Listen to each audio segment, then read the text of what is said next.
The legend of Madison Bumgarner continues to grow. After hitting the national stage in 3 different Octobers, he's now the ace of the staff and one of the most feared pitchers in the game. The lefty from North Carolina has become the hero of San Francisco. And today, he takes the mound in the final game of the series, and it's next.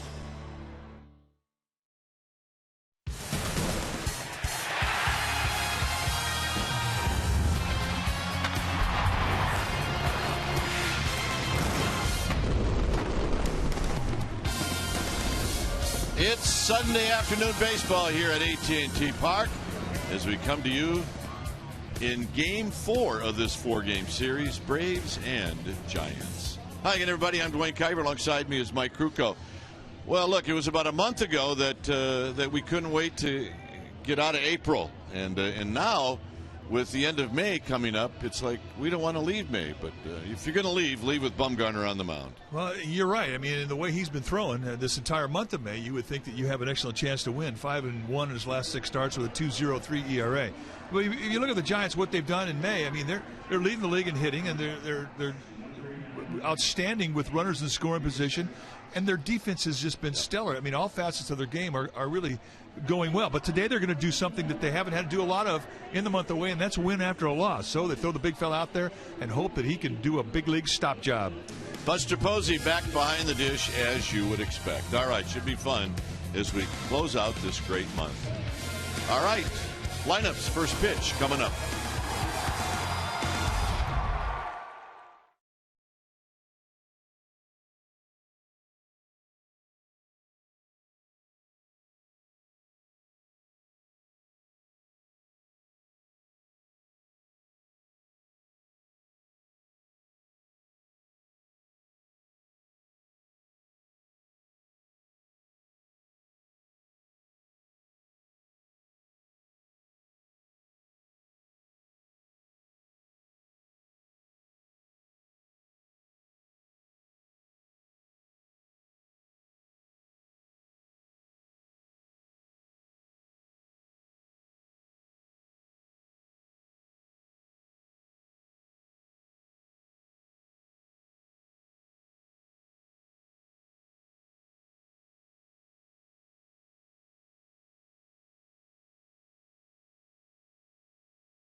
Up this 4-game series. Our game time weather is presented by the Santa Cruz Beach Boardwalk. Get to the beach. The admission-free boardwalk is now open every day. Here we have a nice 64-degree day, humidity at 65%, winds at 12 miles per hour, and it is partly cloudy. Quick look at the lineup that Bumgarner will be facing. It'll be Peterson, Maben, and then Markakis. The cleanup hitter will be Johnny Gomes, followed by Uribe, Chris Johnson, and Simmons. Hitting in the A spot will be Christian Bethancourt, and Julio Teheran will hit 9th. Madison Bumgarner on the hill making start number 11, 6-2 with a 3.00 ERA. With Bumgarner, you get low 90s fastball with a natural cut, hard slider, curveball, and a changeup. And the first pitch is a called strike, so we get underway right on time.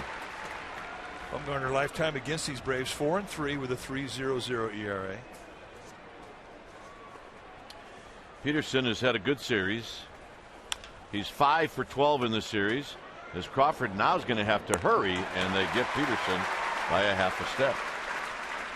Let's take a look at the defense playing behind Bumgarner today for the Giants, starting in their outfield. From left to right, it'll be Aoki, Pagan, and Pence. Crawford and Duffy on the left side of the infield. Panic and Belt on the right side. And Buster Posey will be in the squad, putting down the signs. Giants has a defense ranked 6th in the National League. They've made 27 errors on the year. Miami leads the National League. They've made 19 as a team. So here's Maben, who offers at the first pitch and fouls it back.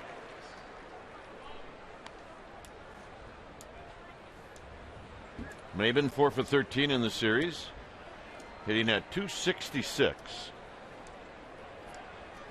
He's got 5 home runs, 22 driven in.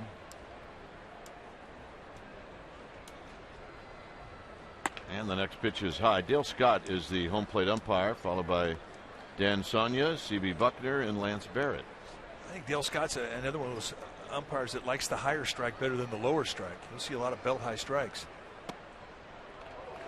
And there'll be balls down around the knees that you don't get with Dale Scott. And his corners can have a little personality to them. They can breathe. Sometimes they're big, sometimes they're small. It depends. Hitter's umpire.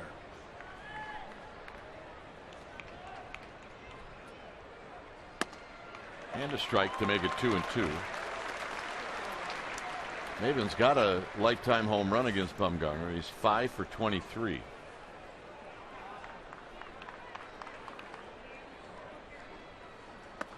Three and 2 now to Cameron Maben. Lots of speed.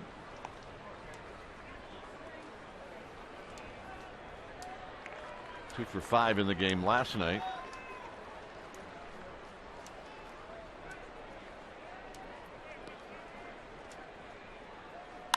And he hits this one out into right center field. Hunter Pence adjusting and puts it away. 2 outs. Here's Nick Markakis.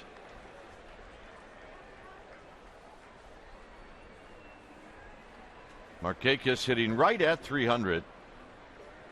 Does not have a home run this year. He's got 13 driven in. He's never faced Bumgarner before. And he pops this one out of play. Let's take a look at the motion brought to you by Exmo. And it's brought to you by your local Toyota dealer. Big upper body turn, low 3/4 release. More of an upright follow through. Doesn't really have a lot of bend in the middle. But a very deceptive delivery.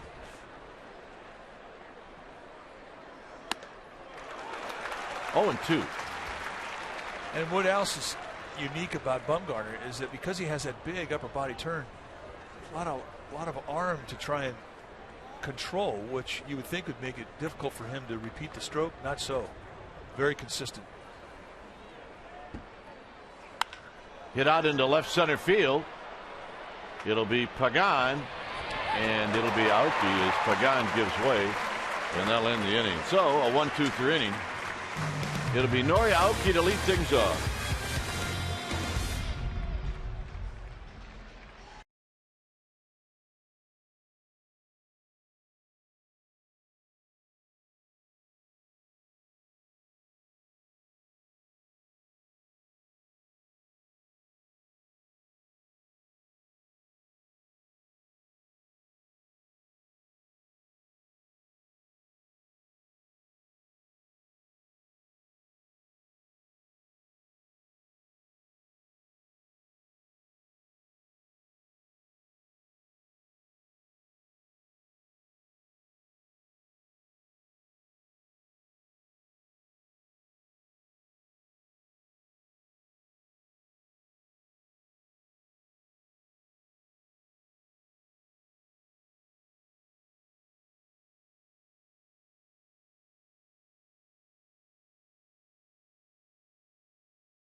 is brought to you by Jack in the Box. Try the new legendary Buttery Jack from Jack in the Box today. By Toyota, #1 in MPG, durability, and resale value. Toyota, let's go places. And by DraftKings.com. Play daily fantasy baseball for free on DraftKings.com with the official daily fantasy partner of Major League Baseball. Enter promo code ORANGE for free entry.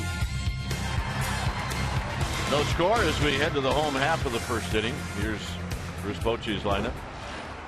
Giants come in with a record of 30-21. It'll be Aoki, Panik, and Pence. Buster Posey's got some ownage. Yes, he does. On Mr. Tehran, it'll be Belt, Crawford, and then Pagan 7th, Duffy 8th, and Bumgarner 9th. On the hill today for the Atlanta Braves will be Julio Tehran. Tehran in his third year at the big league level, 24 years old. This is his 11th start, 4-2 with a 4.91 ERA. 2-to-1 strikeout walk ratio. You're going to see low 90s fastball. He'll sink and cut it. A lot of fastballs. He's got a slider, a curveball, and a changeup, but he'll mix those in. But he's a guy that will establish knee-high location and ride that fastball hard. Aoki fouls it out of play. Aoki's got a little ownage on Tehran. He's 3 for 4 in his career. 2 for 11 in the series. After that hot series Aoki had in Milwaukee, it has cooled off a bit. Very high.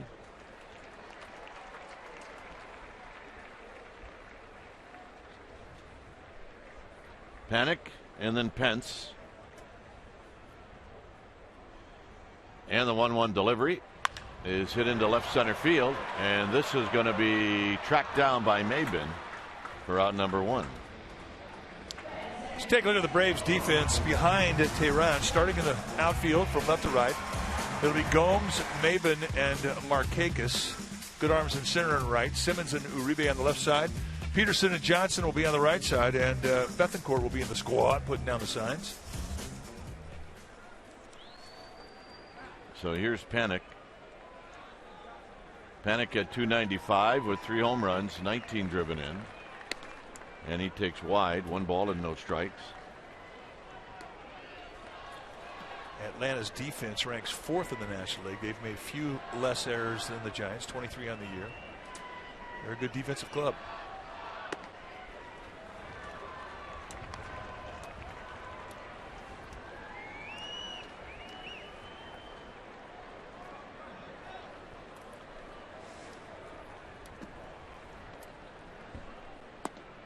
Nope, he's not going to get it. It's 3-0. Close pitch, though. Low ball umpires probably going to get that. Del Scott, no.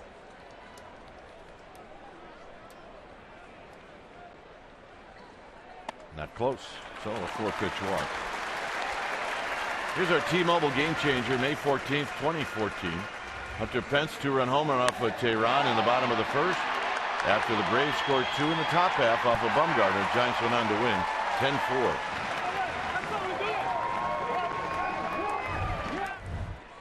So rare to see a right-hander hit a ball over the wall in right field, let alone right center. And there's never been a ball hit into McCovey Cove by a right-hander. Swing and a miss on a breaking ball. But if somebody could do it, he's in the batter's box right now. I mean, Pence has the power to do it.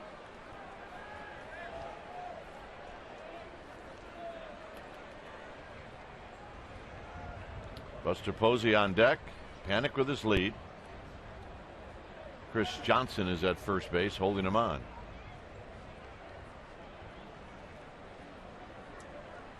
Bethancourt has an extremely good arm behind the plate.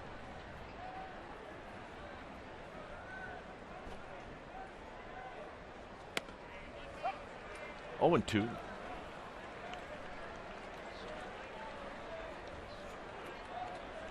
He got beat up in his last start, 4 1/3. He gave up 8 earned runs.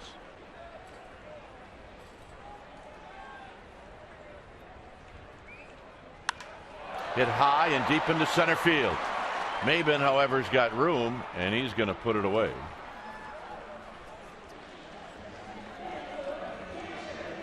And that'll bring up Buster Posey.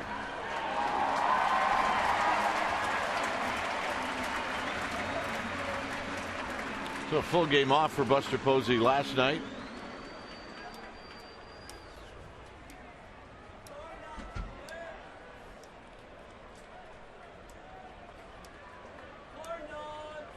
Lifetime 7 for 11 with 2 home runs.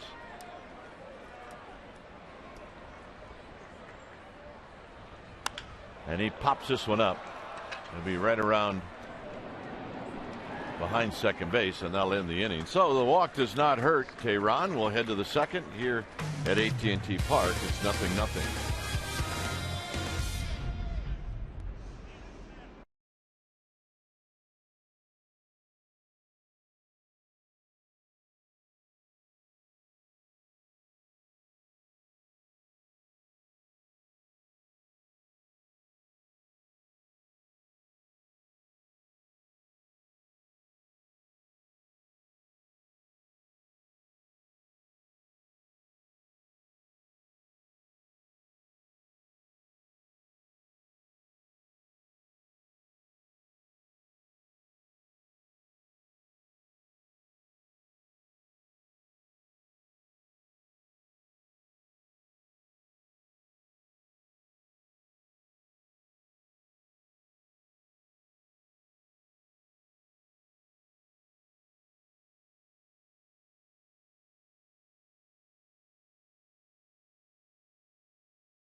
NLDS Game 4. Madison Bumgarner's first career postseason start. 6 innings strong.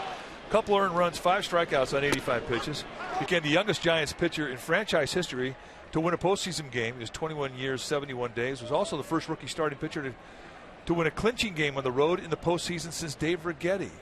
And Fernando Valenzuela also did it. Pretty nice company to be part of, and that's our AT&T U-verse Rewind. Here's Gomes, and Gomes swings and misses. 0-1. Gomes hitting at 198 with 3 home runs, 9 driven in. He does have very good numbers, however, against Bumgarner. 6 for 8 with a couple of home runs. And the next pitch is down low to even the count. I would think that Bumgarner probably knows those numbers.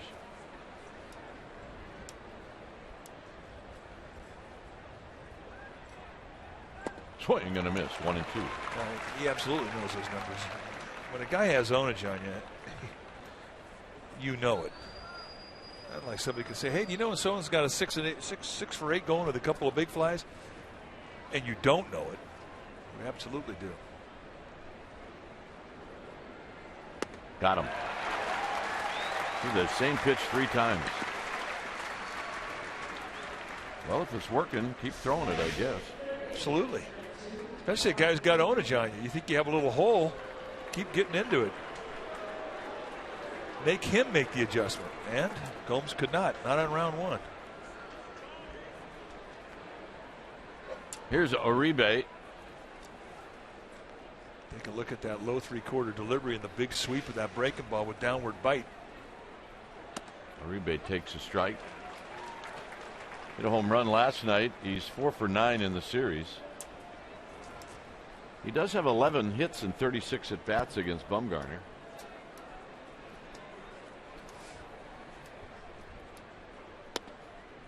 Bumgarner stays away to even the count. Chris Johnson is on deck.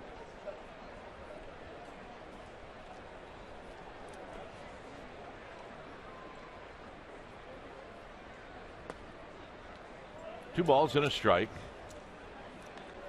For the Braves, this is the second city of a 3-city road trip. And when they started this road trip, Juan Uribe was a Dodger.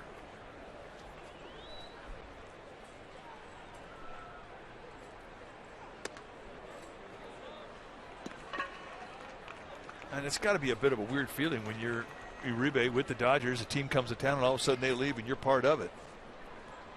Talk about upsetting your world. Well, you get traded clubhouses, right? Trade clubhouses.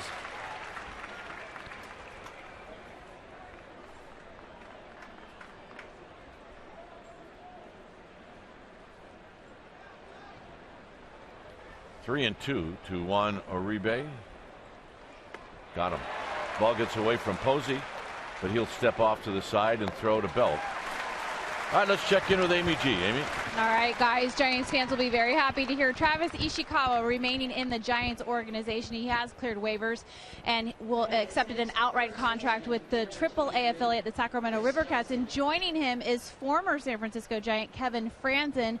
The AAA club signed him to a contract announcing that today so they could add depth to that roster. A couple of familiar guys. Dwayne?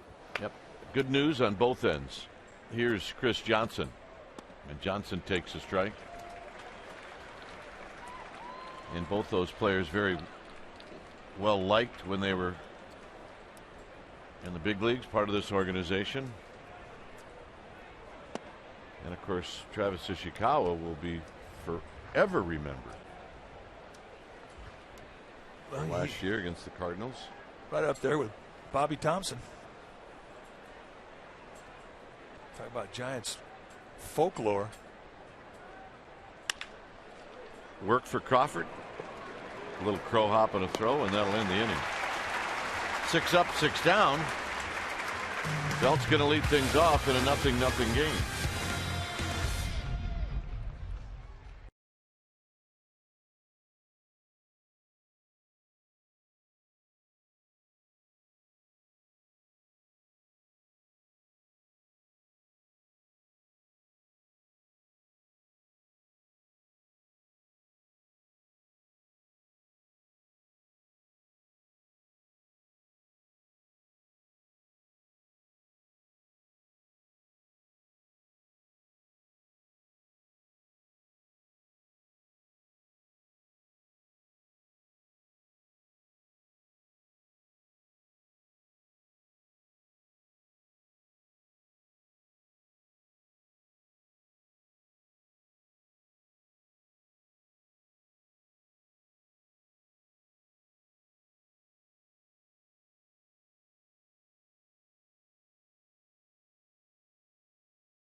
Thursday against these Atlanta Braves, Brandon Belt opposite field home run off Shelby Miller in the 7th inning broke a scoreless tie, and the Giants would go on to score 6 runs in the next inning and make it a 7-0 victory. But this is the one that broke it open.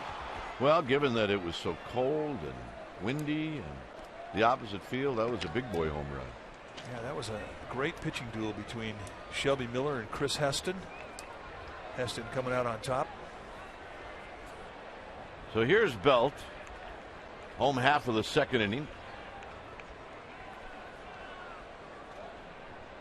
Belt's got some ownage on Tehran. He's 5 for 9 with a double and a home run.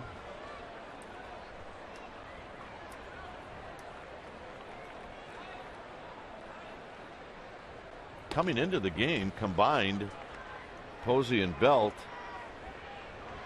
12 for 20. Not bad. Hot.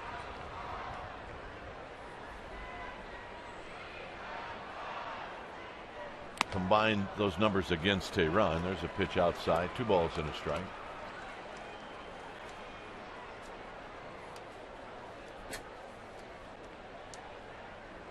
Crawford on deck, and then Pagan.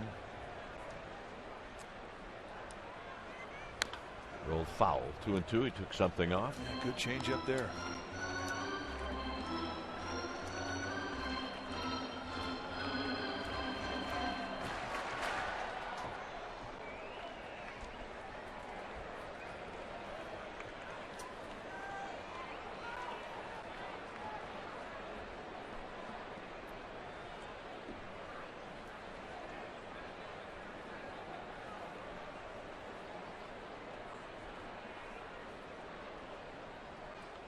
Say this about Bethancourt. He's not afraid to set up about 3 minutes before the pitch.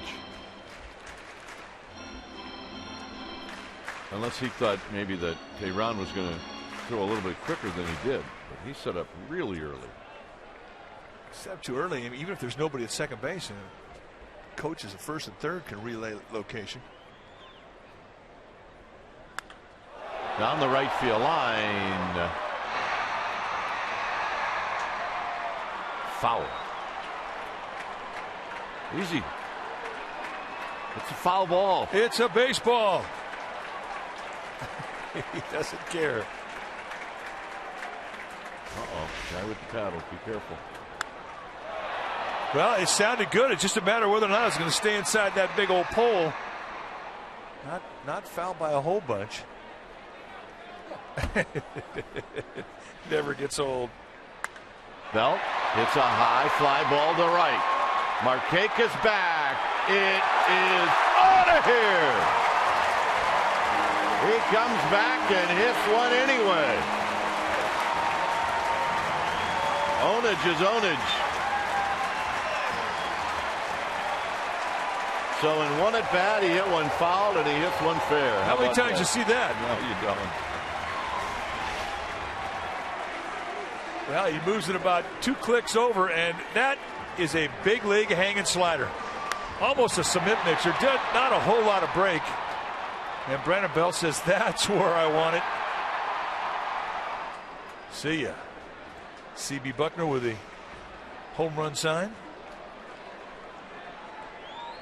So here's Crawford.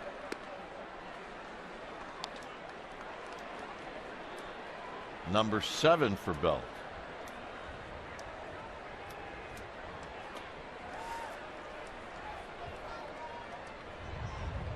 Low to Crawford with Pagan on deck.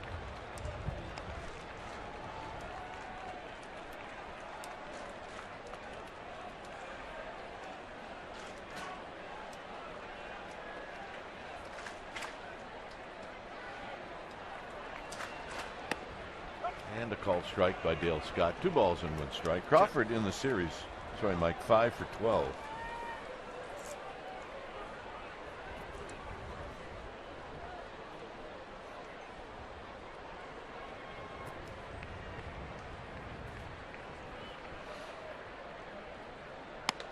Three and 1.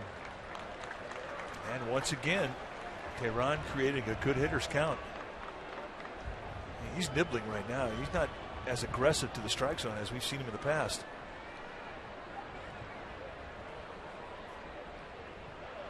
Crawford hits a high drive to right. This baby's way back. It is out of here. And it's 2-0 Giants. Back to back here in the second.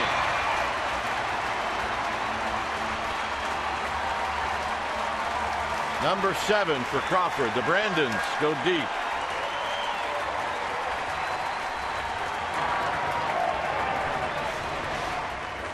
Boy, if you watch the right fielder, Nick Markakis, I mean, he hardly even moved. Just another challenge. He had to get in the strike zone. And this is what happens when you pitch behind the count. You create an opportunity for a guy to look speed and location, and when they guess right, they're going to hurt you. And you're right. He got branded twice. So here's Pagan. And Pagan takes low. Little buzz through the crowd. Back to back.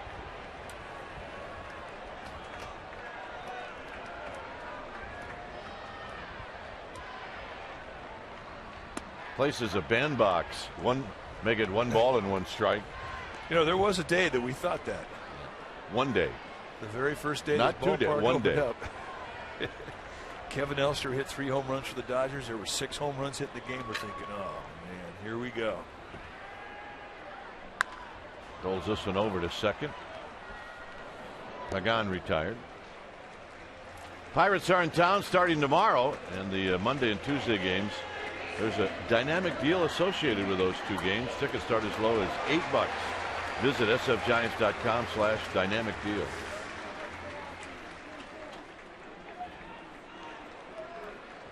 Here's Duffy.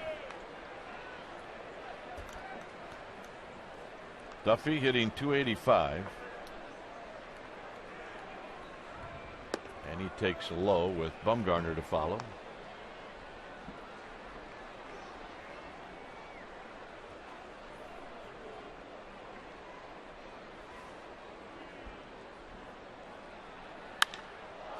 Duffy drives one to right.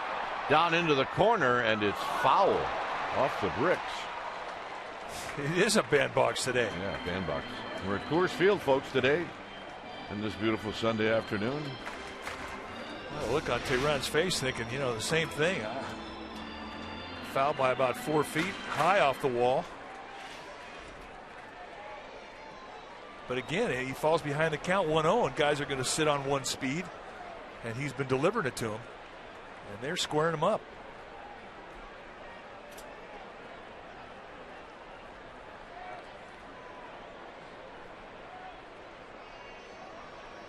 In tight.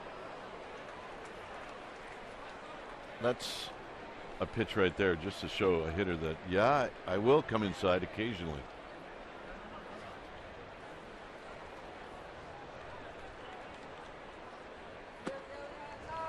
Three and one.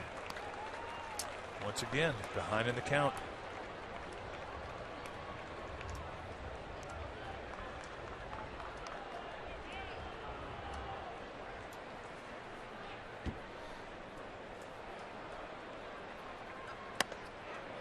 Ball 4.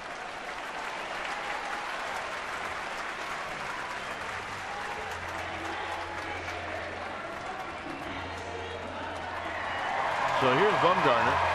Normally this would be a spot where a pitcher may bunt, but it's unlikely Bruce Bochy will do that. Well, plus he's watched 2 balls go out of the ballpark this inning. You know what he's thinking.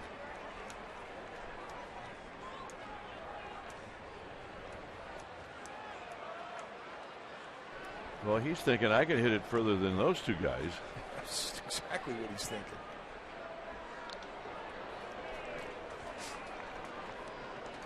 And he might be right.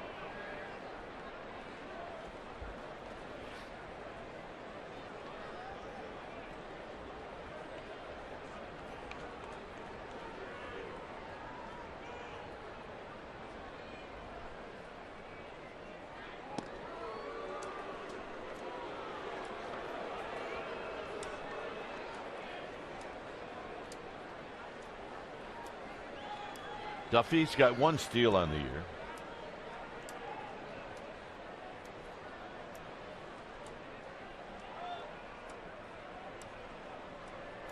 Tehran got in the stretch and forgot what the sign was. It happens.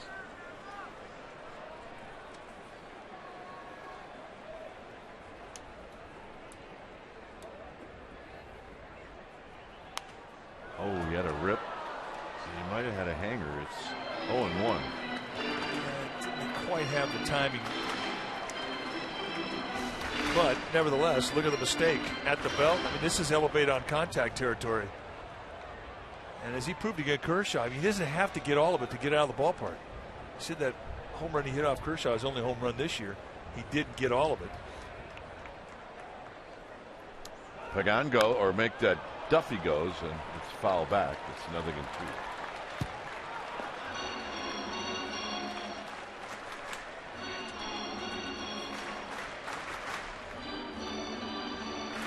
See the score in St. Louis in the 8th inning.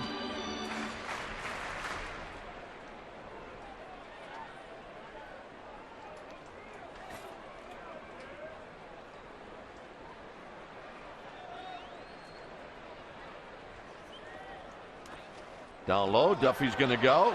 Here's the throw, and he made it. Only because Peterson didn't hang on.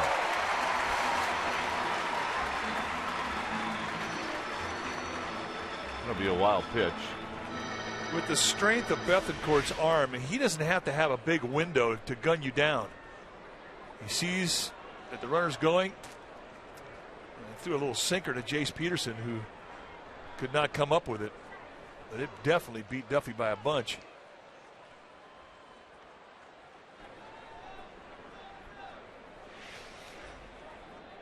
One and two to Bumgarner.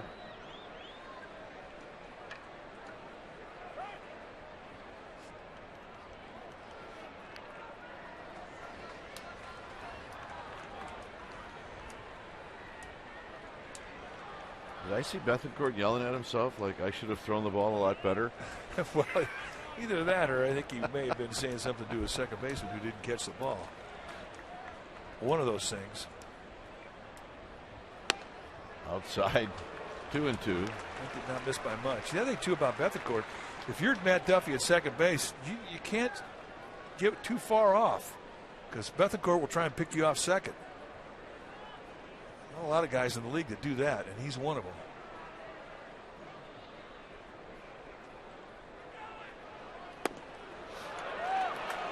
Three and two. No swing, says Dan Asogna.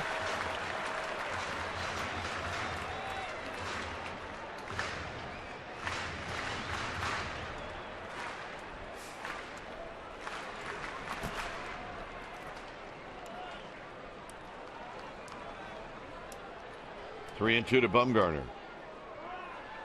And a pickoff, and Duffy gets back. That's about as good as you can work it if you're the Braves. And once again, here we are in the second inning, and Duffy's dirty. He's the dirtiest player in the league. That's right. Dirty Matt Duffy. That may stick. Bumgarner hits one a mile high in the air. And it eventually came down, and it was Simmons who wrestled it.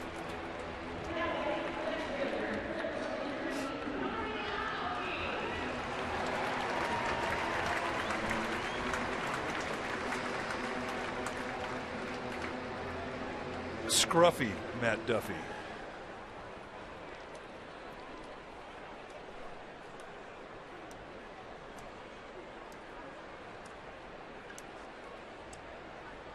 Or if you're a Justified fan, it could be Win Duffy. That's true. Good show. Which I thought was a very cool name. Oakey breaks his bat. And that'll end the inning. Bye-bye, baby, twice. Brandon Belt his seventh. Brandon Crawford his seventh. It is definitely bye-bye, baby. 2-0 Giants.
Giants offense this month. 294. They're averaging just around 5 runs per game, 54 doubles, 25 big flies. Slugging percentage, very good. And the first 21 win month since 1968. Here's Simmons, and it's a call strike at the knees. And it's 0-1. It'll be Simmons, Bethancourt, and Julio Teheran. That's 7 strike ones in a row for Bumgarner. Duffy, 1 out. And here's Bethancourt.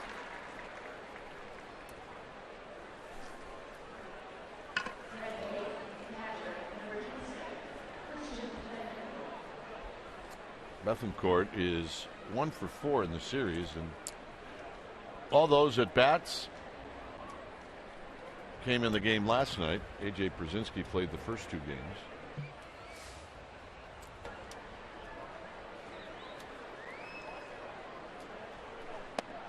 Down low to Bethancourt.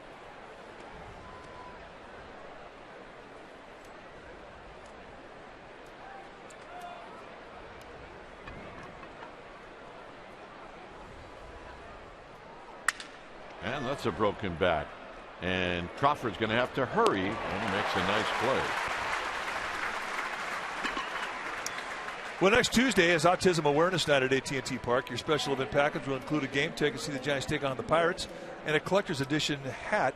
That's right, a Will Clark's Giants hat. To receive the Will Clark hat, you need to purchase the special event ticket. Go to sfgiants.com/special events.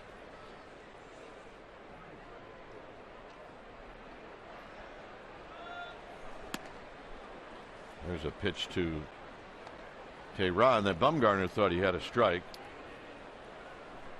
I like that play from Duffy and Crawford, that last ground ball. Hit out to Aoki, and Bumgarner with a nice 6-pitch inning here in the 3rd. Hannick, Pence, and Posey coming up.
Is brought to you by Bay Area Mini.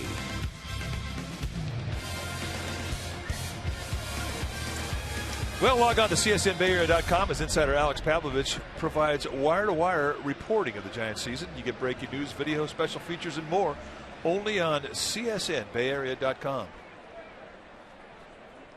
Well, they got it going on over there. Yeah. Kinda. I'm not 100% sure what's going on. It's colorful. That much I could tell you. Not a lot of people paying attention to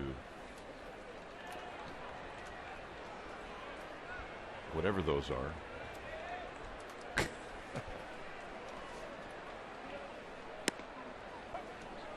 So there's a strike to Panic. Panic to lead it off. He drew a walk in the first.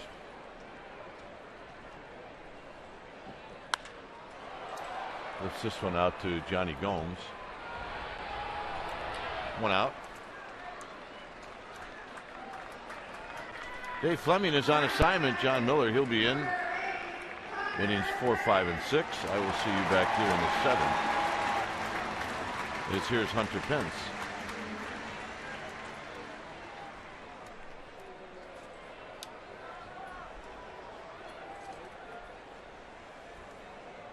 Pence hit a fly ball to center field. Actually hit it pretty well back in the first inning.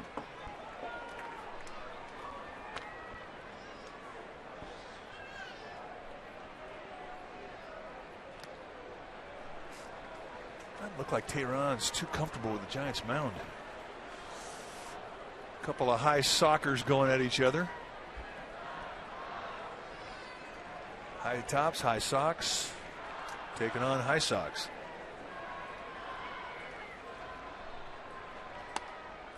3-0.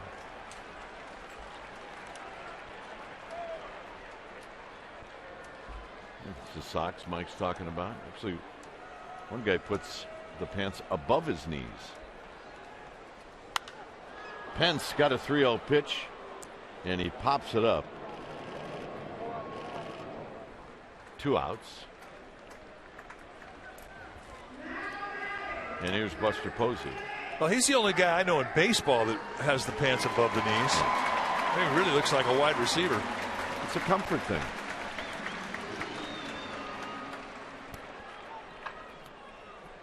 Here's Posey. Buster Posey popped up in the first. And he takes low. Brandon Belt on deck.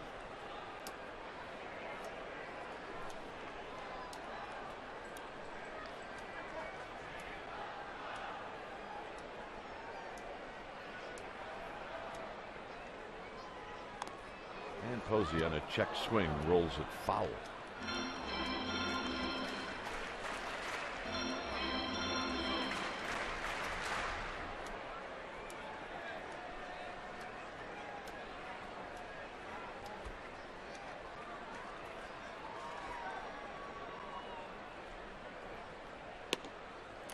Outside corner, now 1-2.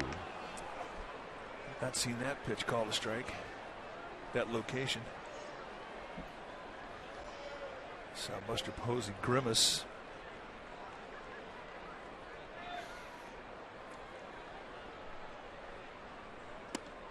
Two and two.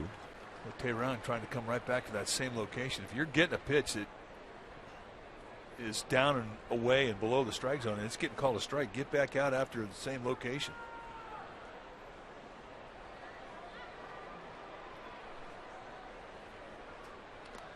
Three and two as that goes to the backstop.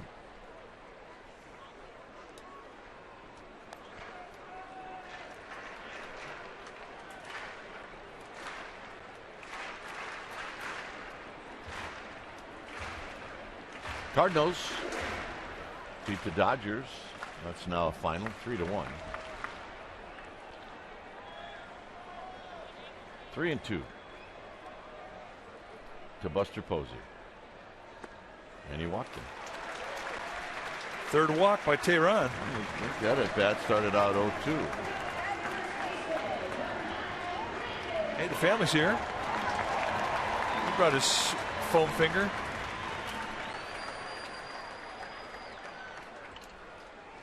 Belted a long home run on the second.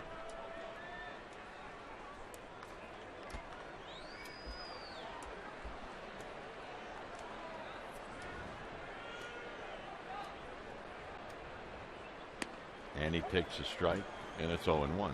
You know how certain words make kids laugh?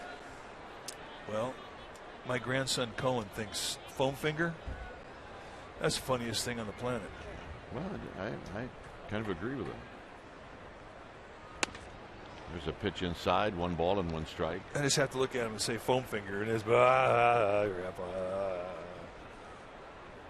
he's 4. 1 ball and 1 strike.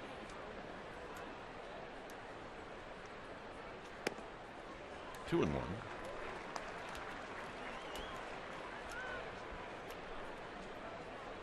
.53 pitches for Julio Teheran. It's too many.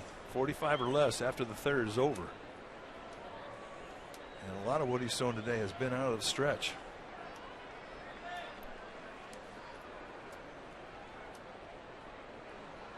Belt pops it up. It's Simmons who makes the catch. So 3 pop-ups in the inning. John Miller will be in. I'll see you back here in the 7th. Giants are leading 2-0.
Light, your special event package will include a ticket to the game against the Pirates and access to a Q&A session hosted by Murph and Mack. Guest includes Ronnie Lott and Sergio Romo. You need tickets, go to sfgiants.com/special events. Here we're in the top of the 4th inning. It is 2-0 Giants, and here to tell you all about it, John Miller. All right, then, thanks, and here we go with a first pitch strike from Bumgarner to the leadoff man, Jace Peterson, one of only 2 left-handed hitters in the lineup for Atlanta today. Even their best hitter, Freddie Freeman, who's lefty, is not in the lineup today. And there's a ball down and away. 1 ball, 1 strike. Bumgarner has only thrown 32 pitches. He just had a 6-pitch 3rd inning, retiring the side in order. He's retired the side in order in each of the first 3 innings. 1-2. The Giants with a 2-0 lead, hitting consecutive home runs from the Brandons, Belt and Crawford, to start the 2nd inning. And they were long ones to the big part of the yard. And that is all for Jace Peterson. 3rd strikeout for Bumgarner. Yeah, big curveball. Looks like the breaking balls that Bumgarner's throwing today are both quality, the slider and the curveball. That last one, the curveball, was a swing and miss. So the big man's got his weapons working today. Well, and you like what you see with the way he has gone so far. I do. For sure. Bumgarner looking good. Dave Fleming, by the way, is on assignment today. It's Dave's birthday, and so we sent him on assignment out of town. That's right. Not his family. His family's still here in town, but Dave, we sent him away. So happy birthday, Dave. Hope you're enjoying it. 0-1 the count to Cameron Maybin.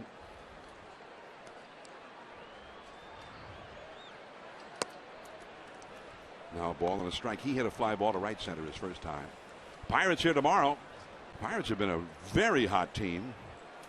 They won again last night. They've won, what, 8 of their last 9, I guess. Now a swing and a miss. That swing looked bad.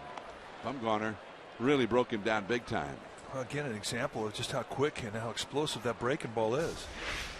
When his mechanics are good, it really shows up in his breaking balls. And I think Mabe just got impressed.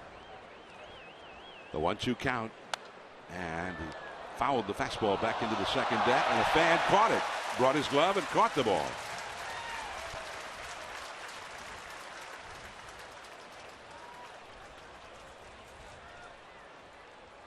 One and two the count. Nick Markakis is on deck. And that will go back out of play. And now a fan stood up and dropped it, and it went into the lower deck. He's getting booed. It's a rough crowd.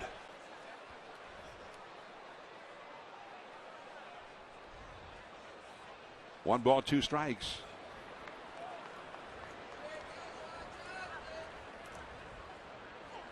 And that is in there, strike three call. That's just an example of how a great curveball can set up a fastball. And maybe guessing breaking ball takes a fastball right on the inside part of the plate. Bang, see ya. Thanks for stopping by. 4 strikeouts for Bumgarner. Including the first 2 hitters of this inning. And now Nick Markakis, the other left-handed hitter. Jace Peterson, the leadoff man, lefty, and Markakis hitting third in the order, a lefty. Everybody else swings right-handed in the Atlanta lineup today. And that is a foul off the left field line. Markakis hit a fly ball to left center his first time.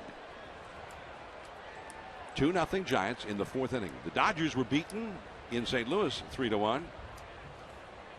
Trevor Rosenthal struck out Justin Turner, looking with the possible tying runs on base on a 99-mile-an-hour fastball to win that game. Curveball, and there's Pagan. And the inning is over. Bumgarner has retired 12 in a row.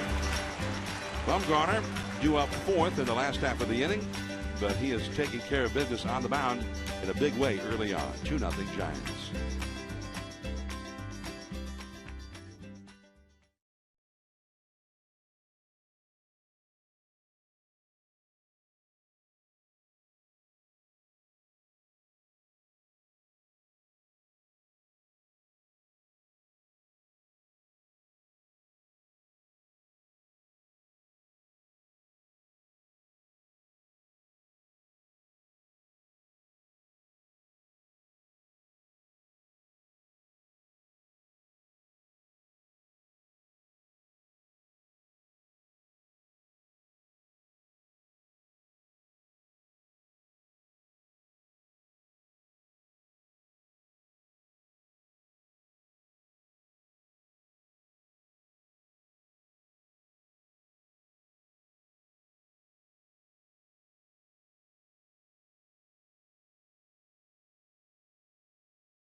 By authority of the San Francisco Giants and may not be reproduced or retransmitted in any form, and the accounts and descriptions of this game may not be disseminated without the express written consent of San Francisco Baseball Associates, LLC.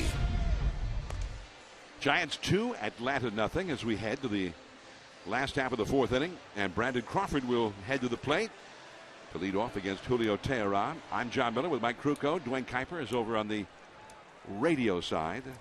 He's on assignment to the radio booth for a couple of innings here.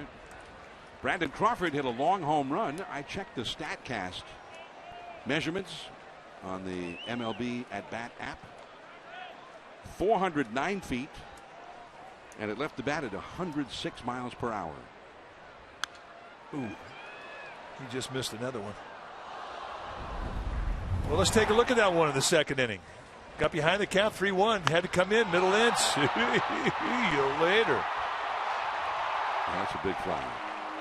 Over the 20-foot high wall, over the 7th archway, well up into those bleachers out there. Just caught the outside edge with that little slider, and the count is 0-2. Cut job on that outside corner with that changeup. And that's creativity. 2 strikes to Crawford. And very high. We haven't seen him hit 90 plus very often today. We have not. And he really has made a lot of mistakes up, and he's paid for them.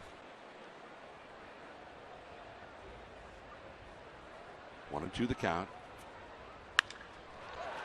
Left center field. Johnny Gomes, and he caught it. He had sort of a circuitous route to chase after that one, but ultimately caught it. And it ended up being a great play when he did. Well, max effort. Yeah, I'm thinking, oh, that's easy out. Then I'm thinking he's not going to get there. At the last moment, he goes, I got it. Lays out. Makes a nice play. Watches it into the glove. Imagine he's got a lot of friends and family members here today at the ballpark.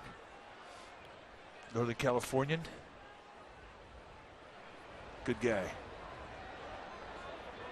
So with 1 out, here's Pagan, who rounded out to second his first time. 1 ball and no strikes. Pagan hitting .310 for the year.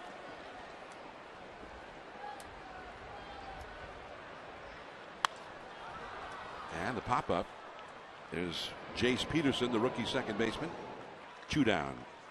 Let's go down to Amy G. All right, John, it is time for our Giants in the Community. It is sponsored by PGD, George Contos, and Will the Thrill Clark, taking some time out of their day to come hang out with me and about 1,100 Little Leaguers and their parents who all showed up for Little League Day. Of course, they had great questions, as always. Will was able to give some really good advice on how to set your feet at first base, and George Contos was asked, hey, is it hard to win a World Series? George said, yes, it is very hard. Gentlemen, I feel like I knew what he was going to say on that answer. Well, it is hard. The Giants went 56 years between World Series championships, so it seemed almost impossibly hard for more than half a century. Yeah, anybody can have a bad half a century. And that is a called strike on the inside. It's 1-2 now to Matt Duffy, who walked his first time. Cubs have had a bad century. They're trying to improve here in the next century. And a lot of people think that they're going to do it. Toward the middle, not hit that hard. Simmons gets to it, and off the glove of Johnson. So Duffy is safe at first.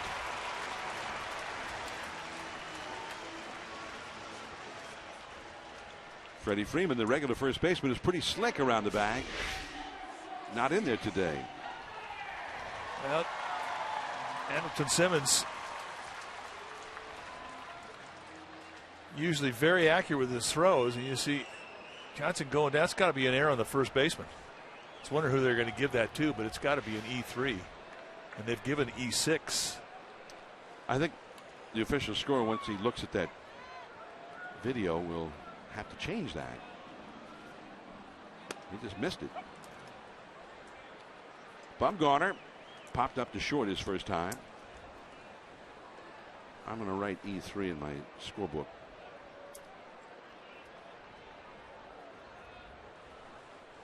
Jim Young, the official scorer today.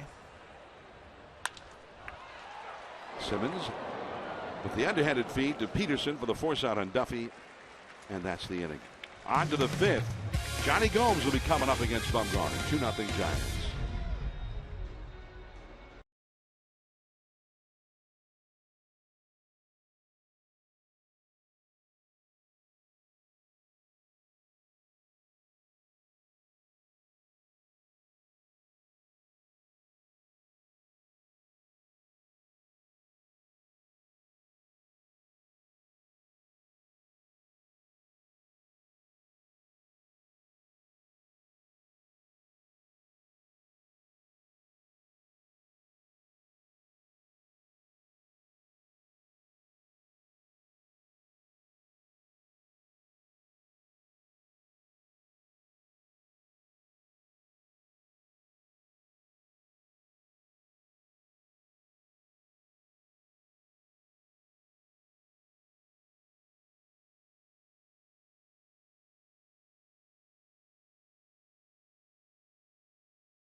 the then brand new Shea Stadium in New York. The Giants swept a doubleheader for the Mets.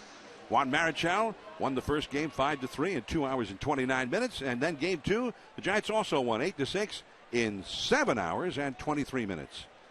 23 innings that second game went. Gaylord Perry, who was just a baby at that time, pitched 10 innings of shutout ball in relief and got the win. And Willie Mays ended up playing shortstop for the last 3 innings. And they had to send out to the Little League to get some bats for Willie, who was so tired that he was using one of those 28-ounce bats. His last 2 or 3 at bats in that game. 9 hours and 52 minutes for the combined times of that doubleheader, and the longest doubleheader in Major League history. 9 hours and 52 minutes, almost 10 hours. No rain delays. That's a normal weekend at Coors Field. Come on, what are you talking about? Giants played a doubleheader. The times of the 2 games were about, what, 6 hours and 10 minutes last Saturday, a week ago Saturday? Yeah. But from the time of the first game to the end of the second game was about, what, 14 hours. Johnny Gomes, well, he had the count in his favor, but he couldn't get that one. 2-1. I remember listening to a lot of that second game on the radio. It was during the New York World's Fair. Shea Stadium was right across the street from the World's Fair. In there, strike 2.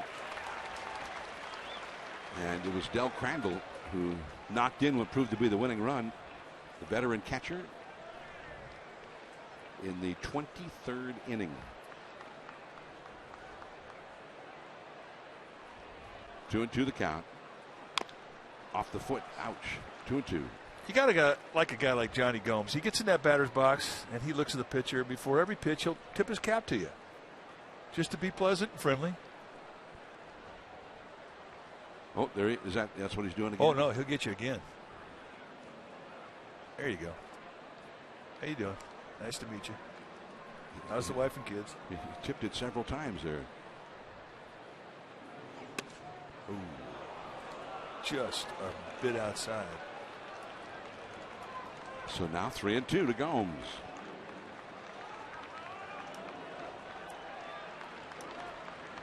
All right, he's all set. He's got that thing looking just good, feeling just right.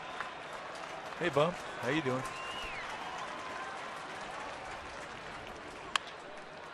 Base hit.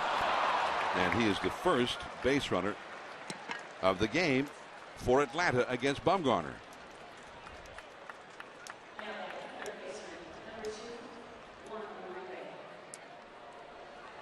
For most of his career, he's hit lefties extremely well. Well, and he's hit Madison Bumgarner extremely well. He had a 6-for-8 lifetime with a couple of big flies going against him coming into this game.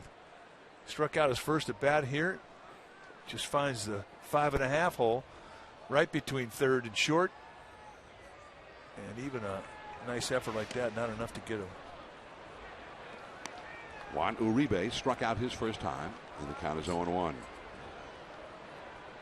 Uribe, in his years with the Dodgers, faced Bumgarner all the time and has faced him more often than any other current member of the Braves. He's now 11 hits for 37 at bats versus Bumgarner with a home run. It's hit softly. Panic will just get the out at first as Gomes moves up. One away. Here is Chris Johnson. Pirates in tomorrow.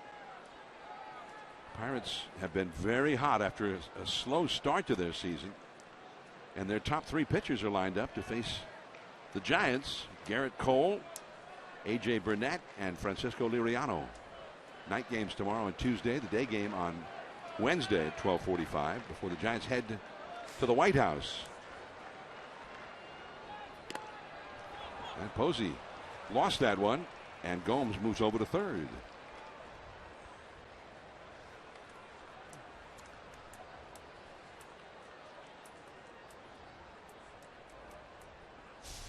Probably going to be ruled a pass ball. Just off the tip, and it carries right into the foot of Posey. So not only do you get a pass ball, but you get a sore foot. And that's a big 90 feet because it changes how you're going to pitch to a hitter now if you're Madison Bumgarner. You can try to strike him out now. Infield in halfway, and that is a base hit into left center. So Gomes will trot home with the first Atlanta run. 2-1 Giants.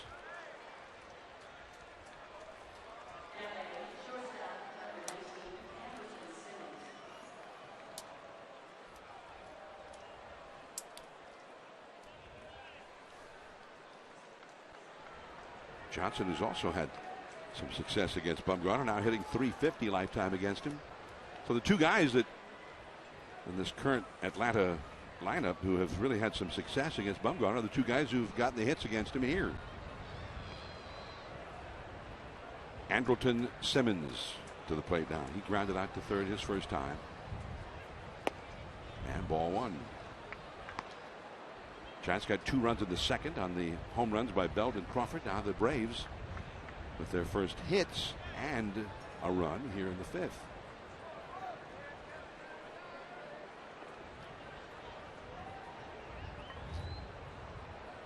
The sun shining brightly, as you can see. The wind blowing with gusto. And back to the bag is Johnson. Seen a lot of carry to right field today. Much more than we normally see. And this ballpark does play very different during the day to what it plays at night. Much more hitter friendly during the day. And when the wind doesn't blow, it really can get small at times. A ball and a strike now to Andrelton Simmons. He grounded out to third his first time. The wind really protects right field. Very difficult to hit balls out to right field normally because of the prevailing winds, especially if you're hitting from the right side.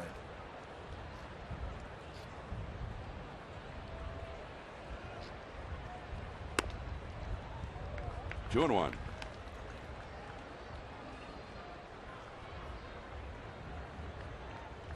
Bethancourt, the catcher, is on deck.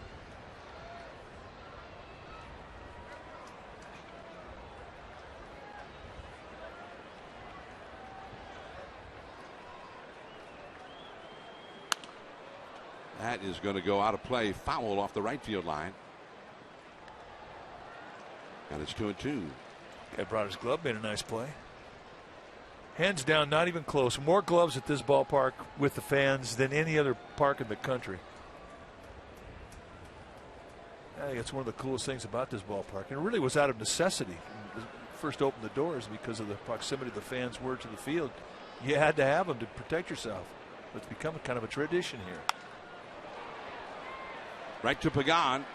Now back a couple of steps. Out number 2. Talking about the fan catch, brought his glove. Oh, yeah. Reach up, right in the sweet spot. That's a player. And he was getting pummeled, too. Not a problem. Not the first time. Doesn't act like it either. When you're in the middle of the crowd like that, you can start shouting, "I got it." Not going to do you any good. No. You'll have 8 guys say, "No, you don't." Nice play. But he stuck that glove up there. And while people are reaching in and bumping him and trying to push him and whatnot, that glove stayed right there. As Bethancourt hits a soaring foul. Back into the crowd. Man, that ball was way up there. Strike 1 the count. Bethancourt grounded out to short his first time. Another glove. Oh, yeah. Smells good. There you go, young man. It smells good enough for you. I like that he had to give it the smell test before he gave it away.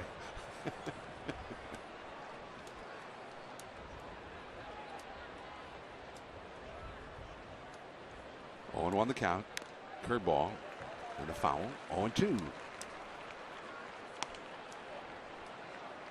Bumgarner trying for his 7th win of the year. How about Bartolo Colon, the ancient one? What is he, 43, 42, at 44? least? You could say 53 and I wouldn't argue with you. He not only won today his 8th game, he hit an RBI double. That's a foul up the third base side.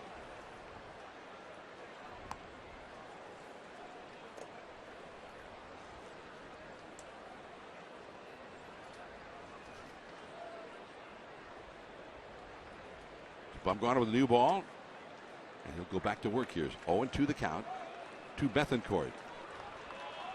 This will be the 20th pitch thrown in the inning for Bumgarner. Curveball, it just got a piece of that one.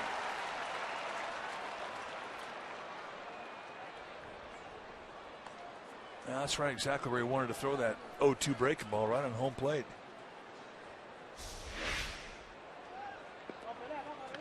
And indeed, he does catch a piece. Not a whole lot, but enough to stay in there. Johnson, the runner at first, with 2 down. A run in, 2-1 Giants. 1-2. So Bumgarner really having kind of a stressful inning for the first time today. He had thrown only 42 pitches in the first 4 innings. A little over 10 per inning. This will be number 22 here in the 5th.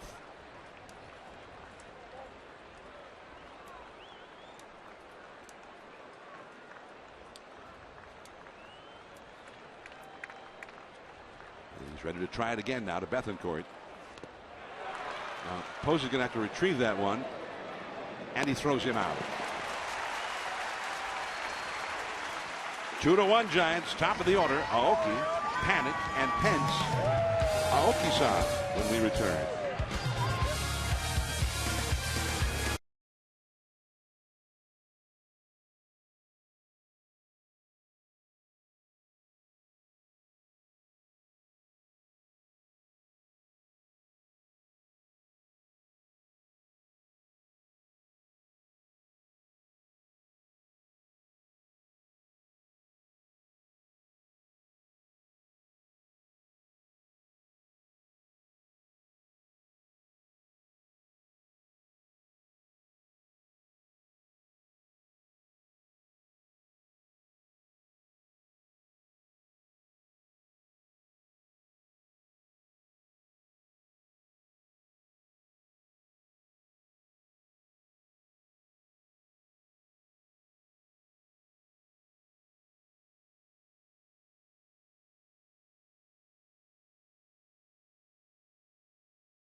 Our Togo's big play, the Togo's way.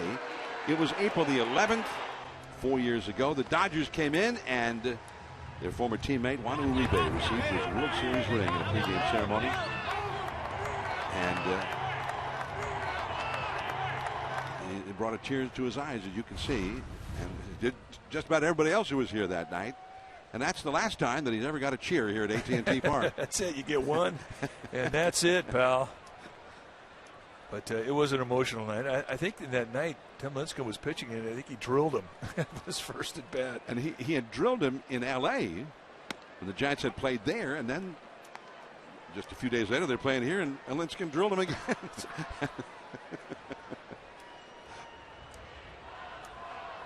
Aoki the hitter. There is Peterson. That took a really bad hop, but he showed some quickness recovering, and Aoki is 0 for 3. Yeah, ball just hit right there on the cut of the grass, and it's just sort of laid out flat.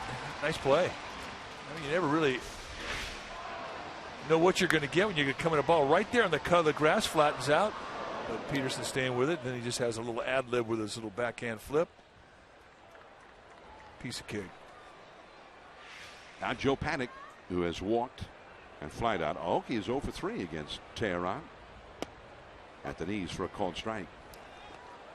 Well, we saw a lot of mistakes early in the game, a lot of pitching behind the count from Tehran, and he really has found a better rhythm than he had in the early parts of this game.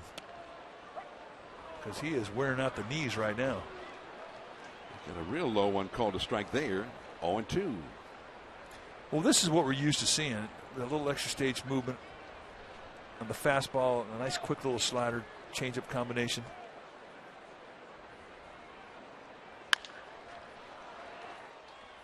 Andrelton Simmons. And quickly 2 down on ground balls. And now Hunter Pence. Arizona playing in Milwaukee. 6-6 the score there. Another home run today for Paul Goldschmidt. He hit 2 yesterday, got another one today. The Giants swept the Brewers in Milwaukee, and the Brewers have not won since.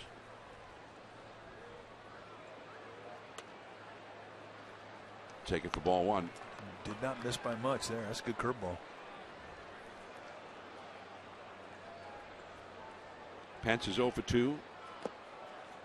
2-0. Pence hit one fairly well to straightaway center, caught near the warning track. He's also popped up to short on a 3-0 pitch.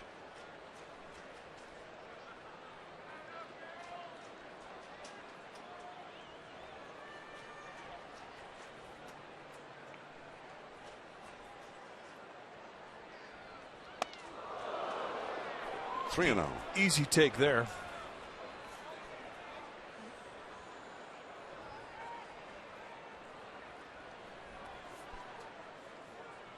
Tehran working very slowly, very deliberately. And that's called ball 4.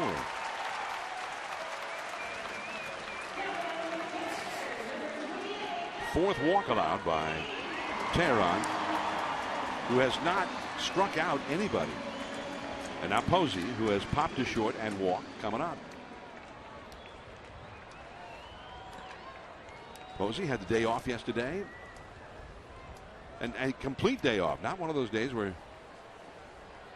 he had to come in and pinch hit in the 8th inning or the 9th inning.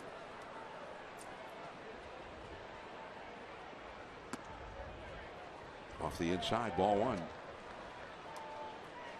It's Tehran back in the stretch. Yeah, once he got in the stretch, all of a sudden that knee-high command he had gone. His pitch, he goes right back upstairs. Rhythm is a funny thing, but it's different now, the windup, than it is in the stretch.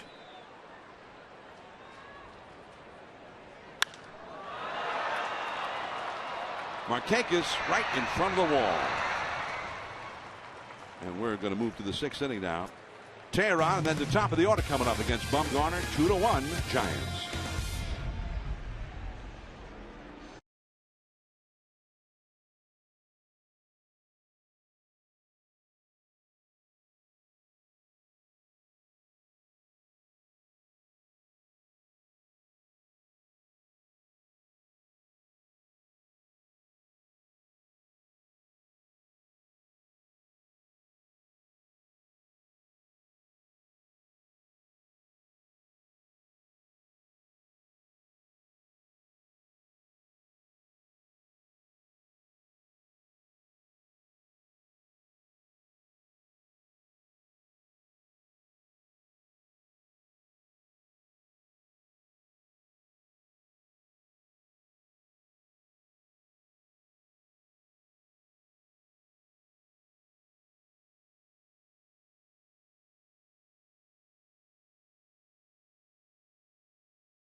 This comes from Brandon Crawford on last night's loss. Everybody's going to have games like this. It's just baseball.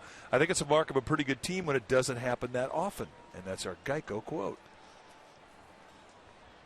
That's well put. When it doesn't happen very often. Ball 1 to Tehran. Addison Bumgarner back to work. Peterson, the leadoff man, is on deck, and then Maben due up third in the inning. Giants ahead 2-1. You just never know how the ball's going to bounce in a game. I mean, think back to the World Series last year. Game 6 in Kansas City was an absolute blowout. Had the same feel like last night's game. Nothing went right for the Giants, but yet they come back the next day and they win. And that is the mark of a good team. You have to have amnesia in this sport. You play 162 games, you're not going to have it go your way. And a lot of those games, you just have to regroup, come back, go get them. Crawford. And Tehran is out number 1. Fans MLB.TV Premium, the #1 live streaming sports service, is celebrating 13 years. Watch every out-of-market game live or on demand in true HD on over 400 mobile and connected devices. Every night on every device. Blackout and other restrictions apply. Visit MLB.TV for details. Bumgarner, 1 out, nobody on. Jace Peterson had his first 3-hit game in the majors last night and fouls this one out of play. He's 0 for 2 tonight. And a fan in the second deck caught that one barehanded.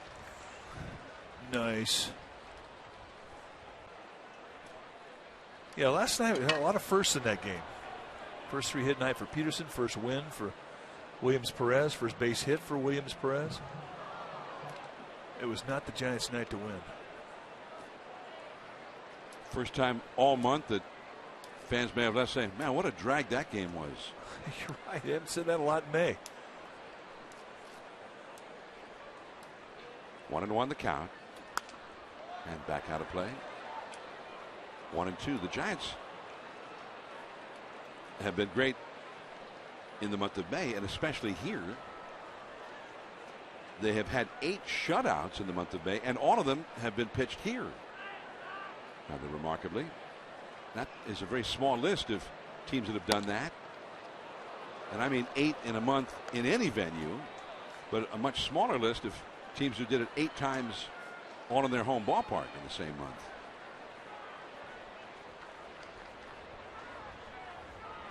Two and 2 the count. And he took that curveball. 3-2. Giants anticipating Peterson going to hit one down the line. They've got Aoki, the left fielder, really hugging the line. There's an exposed area in left center field and on the right field line. So they just don't think Peterson's going to pull Bumgarner.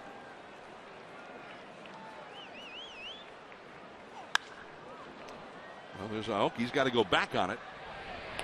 And he went every which way in that one, but caught it. 2 down. Here's Amy G. All right, gentlemen, as you are well aware, the 86th annual Major League Baseball All-Star Game set to take place in July. It'll be in Cincinnati. And fans, it's time to rally and start getting your Giants into that game. You can vote this year exclusively online. You can use your computer, your tablet, or your phone. You can vote up to 35 times for your favorite Giant guys. Here's who's viable right now. Aoki, Pagan, Posey, Crawford, Panic, Belt, all in the running. So get your vote on right now, sfgiants.com. Guys. All right, Amy. The voting is indeed underway. Here's Maben with a count of 0-1. He is flied out to right center and struck out looking. Just off the outside. I saw when we were in Milwaukee the other day, the latest voting was published from the American League All-Star ballot. And the Kansas City Royals had, 5 guys leading the voting at their positions. That may never have happened before. That's a foul ball. The Royals fans, the crowds are much bigger. Their TV ratings are off the chart, higher than they've ever been in the history of the Kansas City Royals. And it's exciting to see, because the Royals, who used to be one of the best drawing teams, always big crowds back in the 70s and early 80s, but then they fell away, and they were not good for a long time there. And we saw it firsthand in the World Series. That crowd was just great every night that the Giants were there. Every night. Just such a great energy. And a very knowledgeable, wonderful fan. 2-2 the count to Maben. Wow. Now he's got great speed. The ball bounces back. Buster's throw, and he still got him.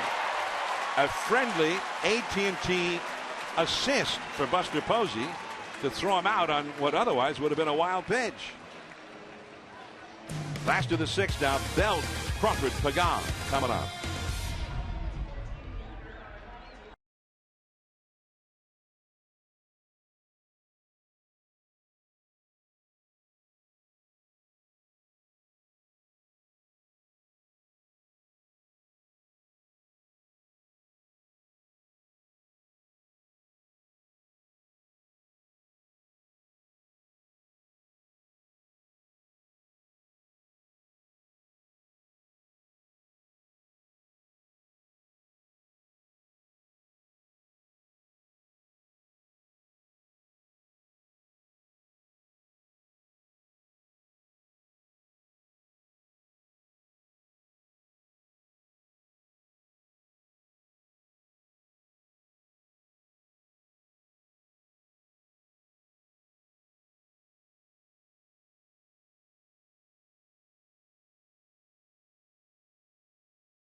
Heffernan Insurance Brokers. Insurance and financial services for you and your business. Visit hefins.com and by Xfinity, home of the most live sports. 2-1 Giants as we go to the last of the sixth inning here at AT&T Park. A lot of kids, a lot of families here today. And many in their Giants gear. The Giants it's a tight, tense battle now. Giants 2, Atlanta 1. Julio Teheran, who gave up consecutive homers to the Brandons back in the second, will face the same two to start the sixth inning. The Giants have not scored since. That's a base hit to left field. Second hit of the game for Belt, who had that home run back in the second. And that's the first hit since those 2 home runs in the second by the Giants. Well, I think it's significant that they get Teheran into a stretch to start this inning. And it's also a really nice thing to see Brandon Belt go the opposite way with a fastball. When you see him use the whole field, I mean, he's tough. He's tough to get out. Crawford followed Belt's second inning home run with an even longer shot to right center. Ball 1. Well, he really has had his back leg timed to the stuff of Teheran today. And we talk about the consistency of balance that he has had since the very first game of this season.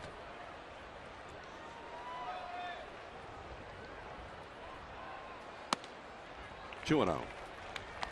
Crawford hitting .302 for the year. His home run was his 7th and his 34th run batted in. He continues to lead the Giants in RBIs.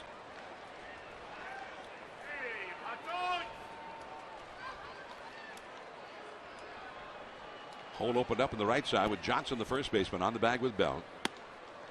Everything away to Crawford, and none over the plate yet. 3-0. Pagan is on deck. Teheran has been in the stretch every inning.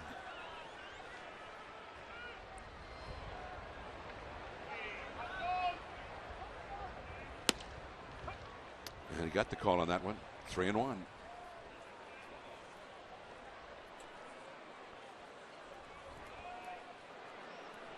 The Braves are sending some people down to the bullpen.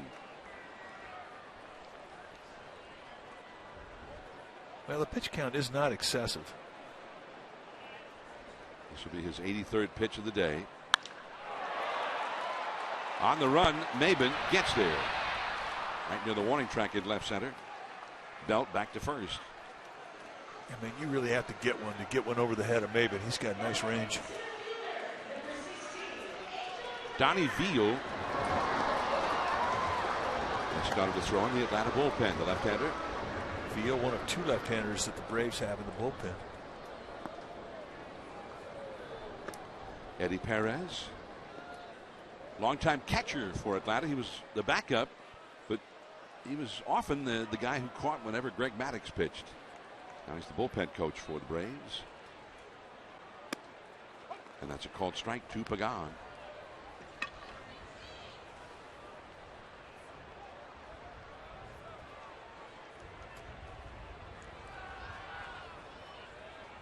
Pagan has grounded out to second and popped out to second.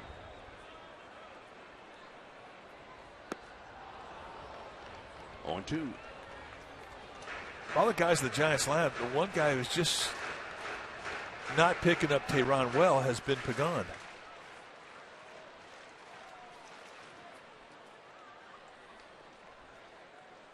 And that has not happened to him often this year.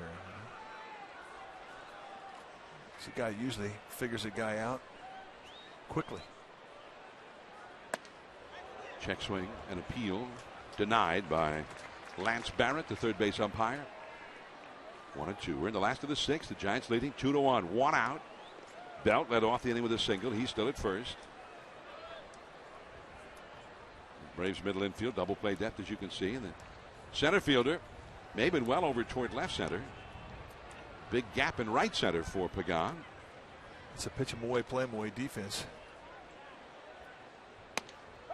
That one came back over the inside. Strike 3 called, and Pagan didn't think so. And they threw a front door sinker on him. Now, Pagan thought that ball was high, but it really is an example of a strike you get with Dale Scott. You don't get with many umpires. This one comes right front door, right at the belt, or a little bit above. And that's frustrating for a hitter. I mean, this is Dale Scott's strike zone, and you know it. You know he's a high ball guy, one of the few in the game. But it will cost you at bats when you're used to most of the other umpires in the game calling the knee-high strike. 2 down, Matt Duffy. And he chased.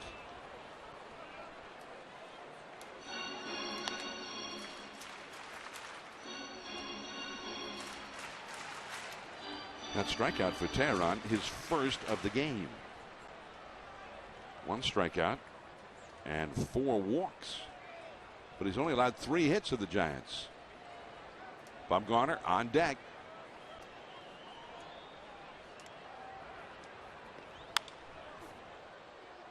And it's 0-2 on that foul ball. Trying to go to right field. Big time inside out approach, trying to take advantage of that hole on the right side with Johnson, the first baseman, holding on Belt.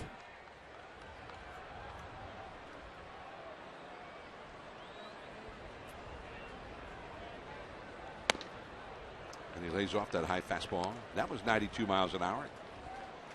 That's been one of the best velocity fastballs he's had today. A little reach back there with 2 strikes, trying to go above the zone.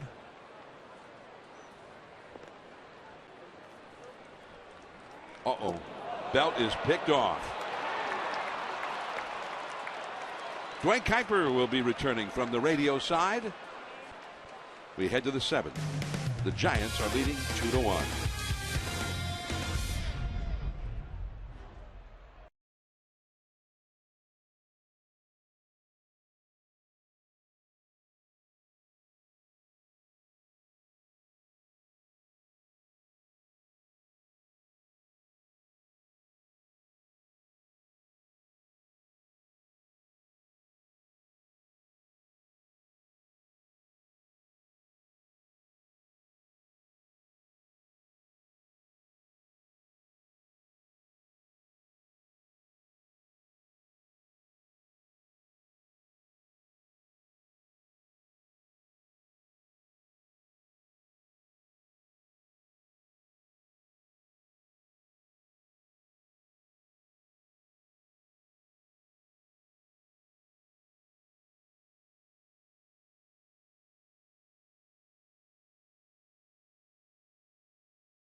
2 hits, 1 error. The Giants 2 runs on 3 hits, no errors. Let's take a look at the story today.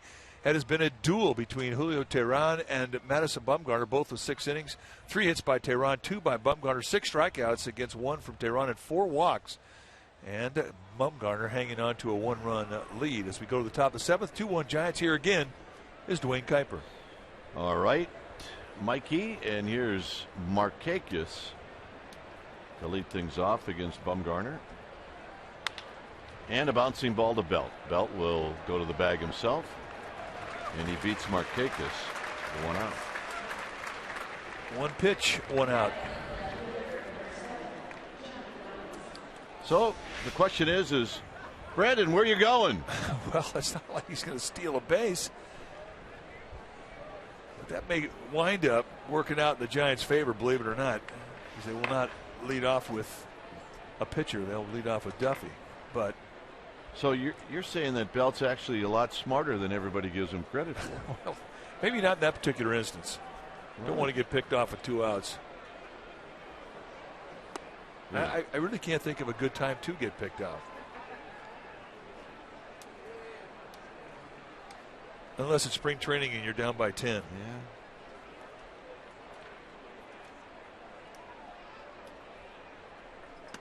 Strike to Gomes, who opened up the 5th with a base hit. He eventually scored the only run in this game for the Atlanta Braves. It's 2-1 with the Giants on top. Just outside and high.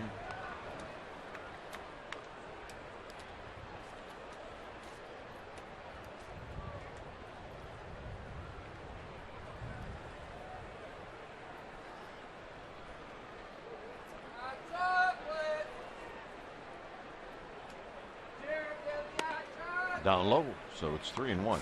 Trying to stand that backside, outside corner with the breaking ball. Now, in Gomes' first at bat, he couldn't lay off that pitch. He struck out. Since that time, he's adjusted.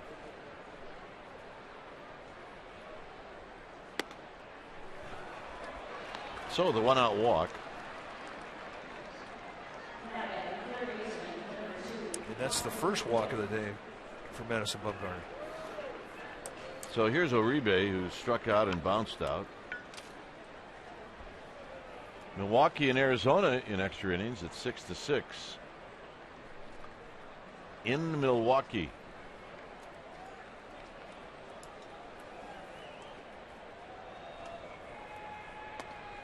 Uribe takes down low. Bumgarner, his control just not exactly the same out of the stretch.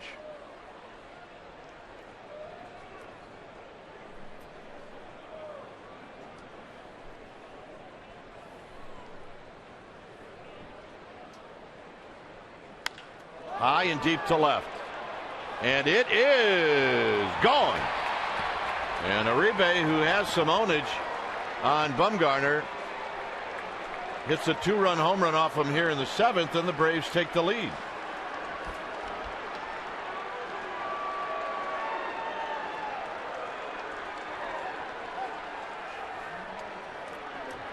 Third home run of the year for Uribe, and really second in 2 days for him. Little cutter that just lays up right over the knee, middle end. You saw the reaction from Bumgarner immediately. He knew it. And with that activity in the Giants bullpen, Dave Righetti coming out to talk to Bumgarner right now to kill a little time.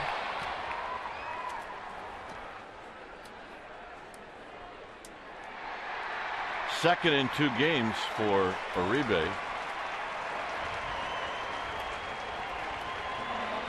And the hitter will be Chris Johnson. George Cantos up very quickly. So if you're Bumgarner, you're upset for 2 things. One, a walk, and then a home run, of course.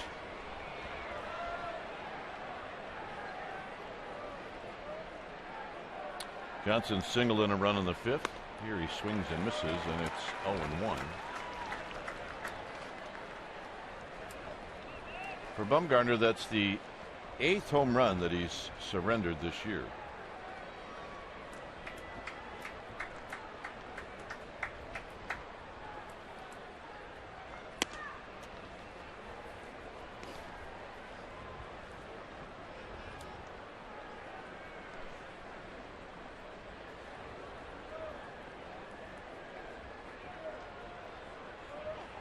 He takes low, 2 balls and 1 strike.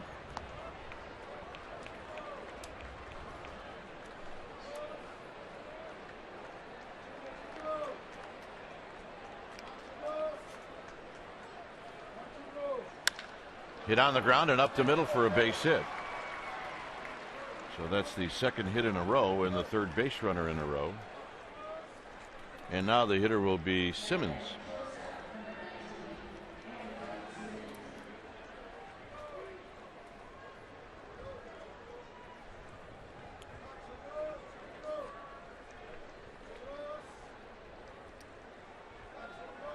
Braves letting Bumgarner know very quickly here in the 7th inning. You got to get the ball down. Taking advantage of some mistakes in the strike zone. And a strike at the knees, and it's 0-1. 1 walk and 6 strikeouts for Bumgarner.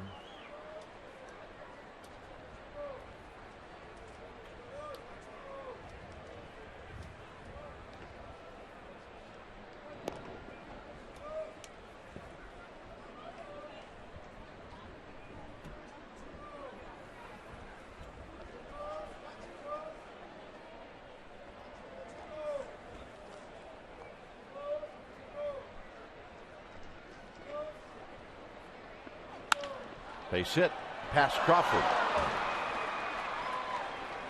So Simmons with a base hit. And now I don't believe Bruce Bochy is going to wait any longer.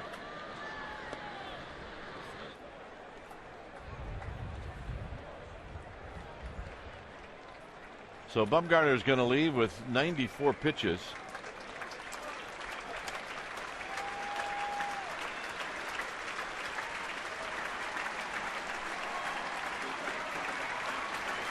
So Bumgarner is going to walk off. He'll get his usual round of applause. When it's time for a change, think Speedy Oil Change and Auto Service. Your oil change tune-up and repair experts.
Two singles in a row, and now Cantos will face Christian Bethancourt.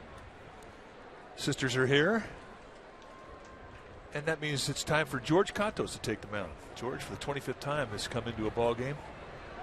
He's been especially good at stranding runners that he inherits. 1-0 with a 2.03 ERA.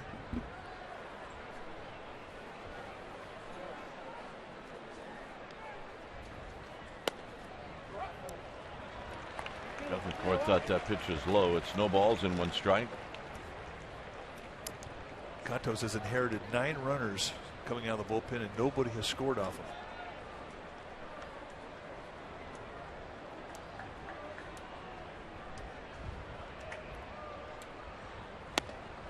Oh, and 2. Well, that's a nice 2-pitch sequence. Opened him up with a nice little cut for a called strike 1, then drops the sinker on the inside corner that has movement falling off the plate in towards Bethencourt, and he gets a swing over. So a quick 0-2, and he still has not shown him the kill pitch, that slider he has, which has always been his best strikeout pitch.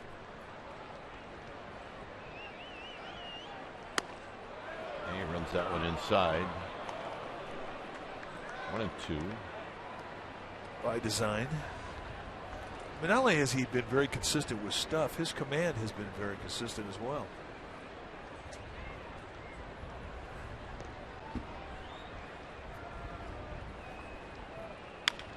Taps this one to Duffy.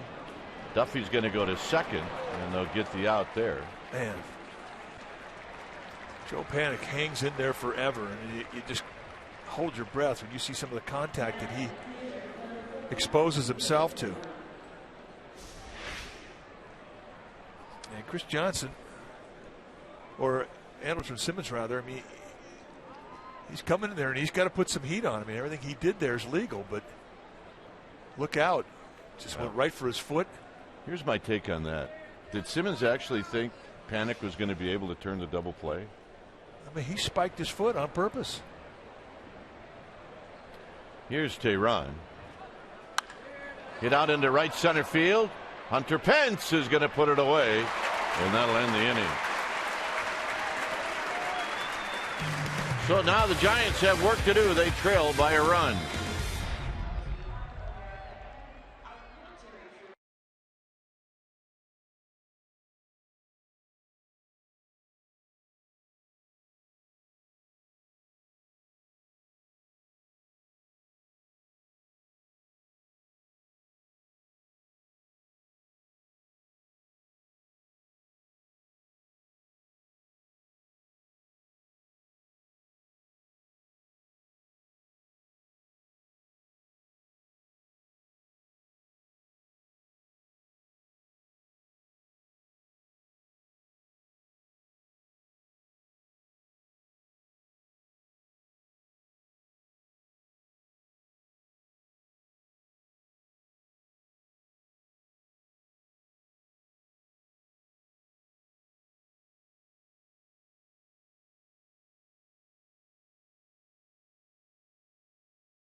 Well, the Giants with 2 runs to this. Take a look at how they were scored. First it was Brandon Belt who comes up and unloads his 7th home run of the year. That was the leadoff hitter in the 2nd inning. And right behind him, Brandon Crawford hits his 7th of the year. Back-to-back home runs. That's our Ford Bright choice. But that has been it. Tehran has shut it down. And now, for the first time in this game, Tehran goes out there with a 1-run lead. On the Cove, life is good.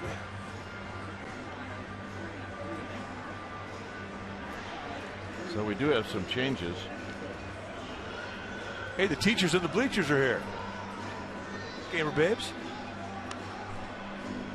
I know one thing. Teachers, they come prepared. Yeah, did they spell bleachers wrong?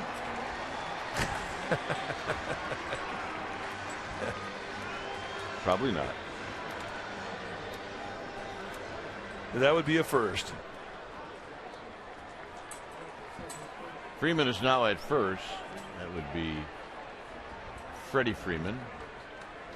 And here's Duffy, who was at the plate when Belt got picked off. And Duffy takes the first pitch high, 1-0. Duffy's been on base twice. He walked and then he reached on an error.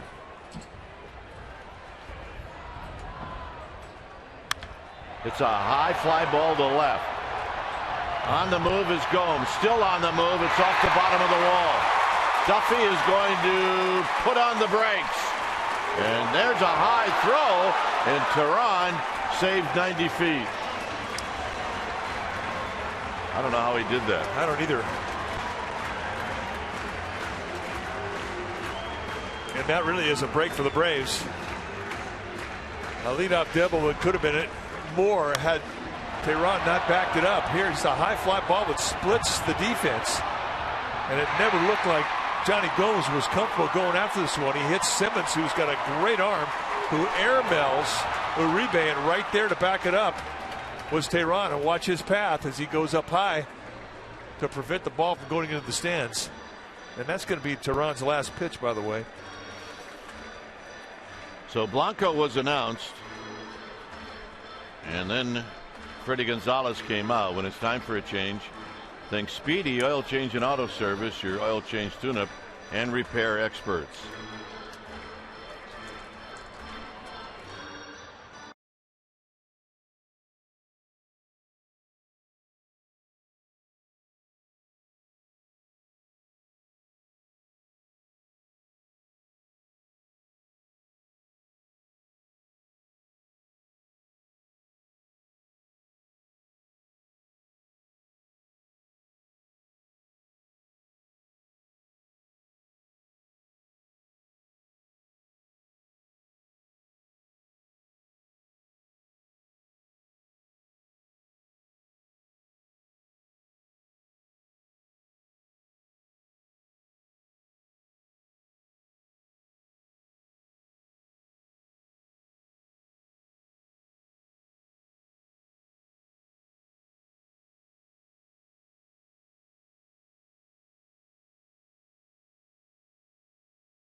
But the Giants have the tying run at second base.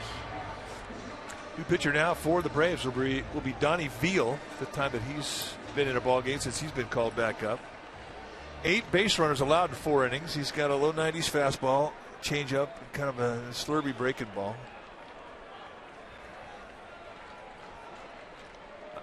Options here for Bruce Bochy as to how he wants to play this with Gregor Blanco, who's a good bunter. It is a bunt situation. Well, you got, including Blanco, 3 left-handed hitters coming up. So in at first is Freeman, in at third is Uribe, and a swing and a bouncing ball, and it's off the glove of Peterson. They're going to wave in Duffy. This game is tied. On the first pitch, Blanco knocks in Matt Duffy. And that'll be a base hit and an RBI. And Blanco against his former team, jumping on that first challenge with the fastball from Donnie Veal. And just like that, both starting pitchers are no decision. Just a belt high challenge. And what's the easiest spot to defend for a hitter? Between the belt and the letters. And Blanco makes him pay. Easy score for Matt Duffy. So here's Aoki. And the White Shark strikes again. And is he playing well? Yeah. My goodness. Aoki's showing bunt, but will he bunt? With him, you never know. He might have some massive tricks up his sleeve. Well, by showing bunt, I mean, he's really brought Juan Uribe in very close to the third base position, and respectable could be a bunt. And he takes wide, 1-0. He may just pull that thing back and try to slap him by. Yeah, you're right. It all depends on how aggressive Uribe is going to be. And we know the ability that Aoki has in going to left field against left-handed pitchers. I mean, that's his strength. He's going to go that way.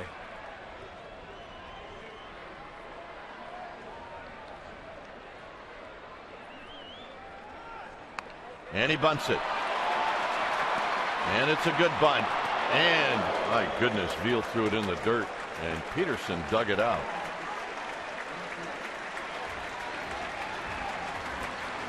Aoki might be the best bunter on the team, maybe even in the Western Division, maybe even in baseball. Maybe the best I've ever seen. Except for Brett Butler. And Rod Carew. Veal really makes it interesting. A nice play by Jace Peterson to get that one hopper. That could have been disastrous for the Braves. But the Giants get a runner in scoring position. So here's Panik. Panik is 0 for 2.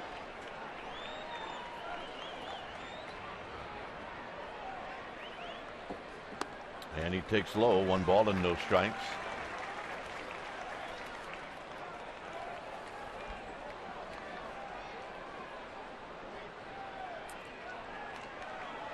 Hunter Pence on deck. 1 out. Blanco at second. Way outside.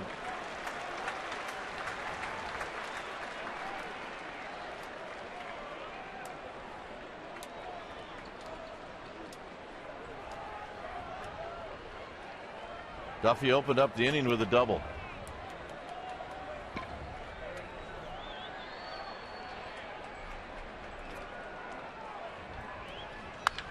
High drive to right. Markakis looking up. It is out of here. And just like that, the Giants take the lead.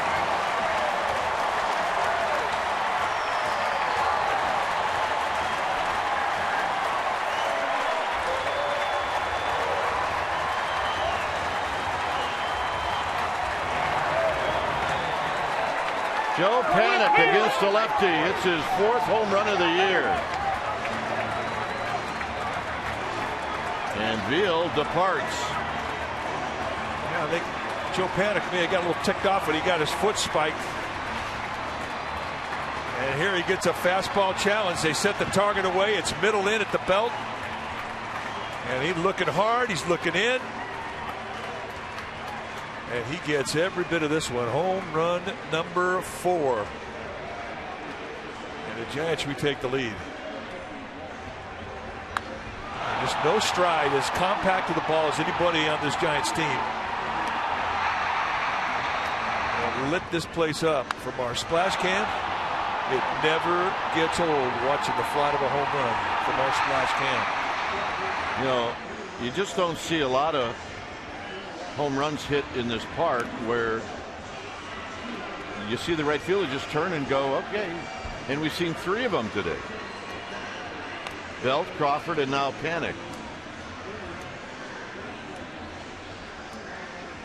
So now Panik in that real battle between Duffy and Panik in the home run department.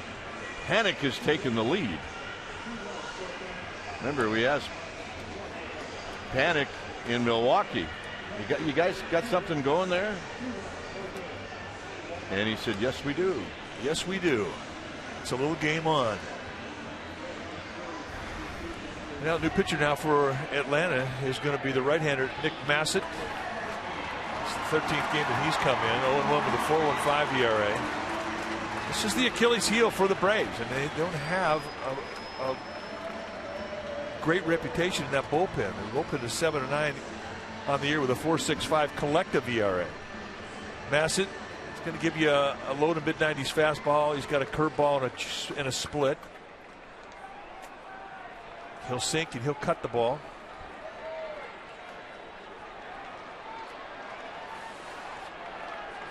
Here's the pitch to Pence, and he takes outside for a ball. So 3 runs in here for the Giants in the 7th. Uribe in this inning gave the Braves a lead, but not for very long.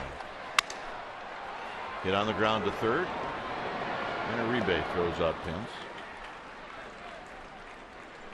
And that'll bring up Posey.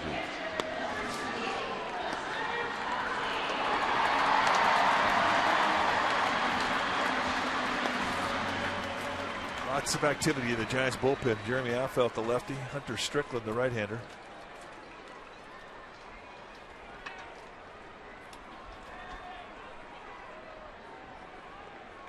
Here's Posey. Low, 1 ball and no strikes.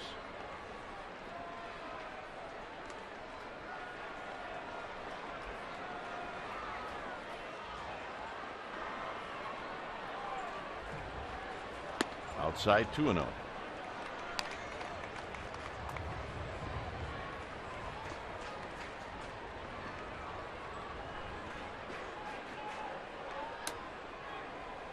Posey on the ground to third, where Uribe gloves it. His throw is in time, and that'll end the inning. Damage done. Blanco gets the big pinch hit single to knock in the tying run, but then Joe Panik, bye-bye baby. And that has given the Giants a 5-3 lead.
You guys have been talking about this friendly home run rivalry going on between Duffy and Panik. Now, coming into today's game, they each had 3. I interviewed Hunter Strickland for our Giants pregame live show, and I put him on the spot. I said, you have to choose who's going to have more home runs at the end of the season.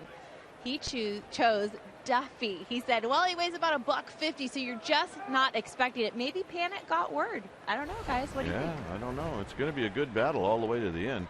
We just have to come up with a prize. So here's Affeldt to Peterson.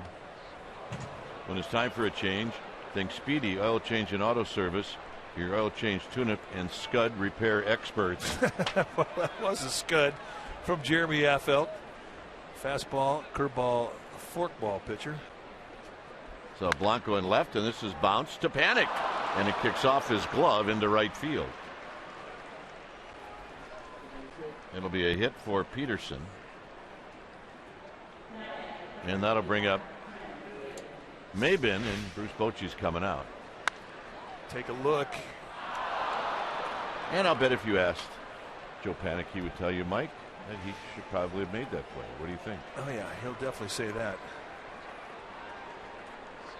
New pitcher coming in. It's 5-3 Giants. Affeldt departs.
And tomorrow and Tuesday, they're both 7:15 starts.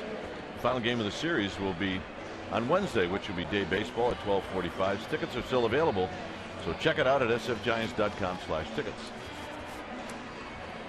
Remember all the years we did promos for tickets? We had to read a number. That's true. When was the last time we read a number? I have no idea what. 415 something. New pitcher now for the Giants will be Hunter Strickland. He has been fantastic since getting called up from Sacramento. 6 1/3. He's given up 1 hit. He has struck out 8. He has not walked anybody. And he inherits a runner at first, nobody out situation. And he's facing Cameron Maybin, who's 0 for 3.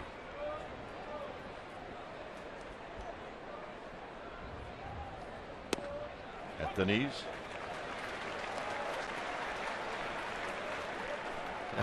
You're right. Jeff is telling us in the truck we had 5 1-0s, we had 4 1-5s, we had 9 2-5s, all the area codes.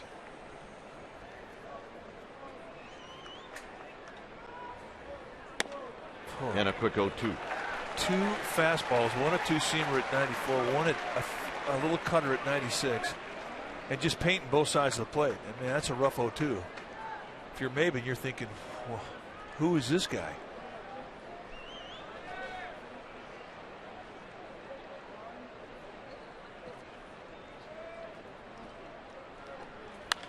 Out of play, came back with another one. When you'd have all those area codes on the television screen, Hank Greenwald used to say, see those numbers? Call them. Whereas you and I were trying to read every number. Oh, the days. We didn't have quite the time in to get away with that. 0-2 to Maybin with Markakis on deck.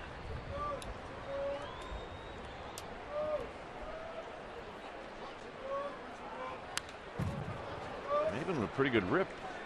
And it stays at 0-2. Not a whole lot of 2-strike adjustment.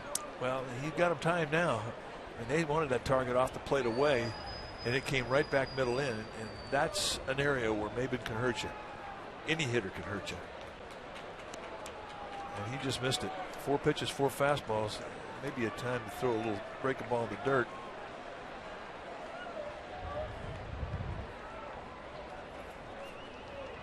Posey wants another fastball.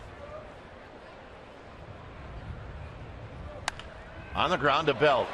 Belt gets it out of his glove. That's 1, 2. That's one the Braves are going to check. I didn't think they had a chance with the speed of Maybin. When Belt could not get it out of his glove, I thought that was going to be just enough to prevent the double play, but with the arm of Crawford, you never really truly bet against it. Hopper, a little grip problem here, but a nice throw, and then Crawford can unload his cannon. Definitely one they're going to review. Yeah, and I think Mabin's going to be.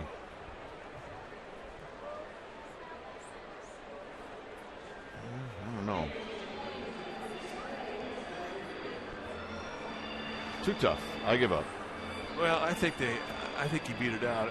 I can't tell how many different looks they're going to get at New York, because they're going to get all the looks of both broadcasts. This replay review is presented by Xfinity.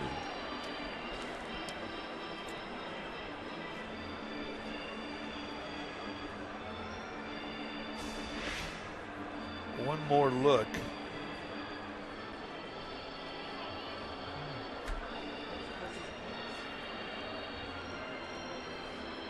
I mean, Strickland does everything right. I mean, he's even got a little bit of a stride step to the ball, and he helps himself up by getting there very quickly. I just don't think that they got him. But it's all up to the eyes of New York, and in their mind, if it's not that definitive, and the longer it goes, the more it's going to favor the Giants.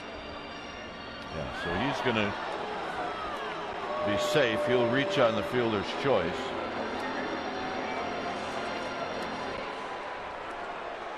Just a little bobble by Belt was the difference. Just a little bobble. So here's Markakis with good speed at first base in Cameron Mabin.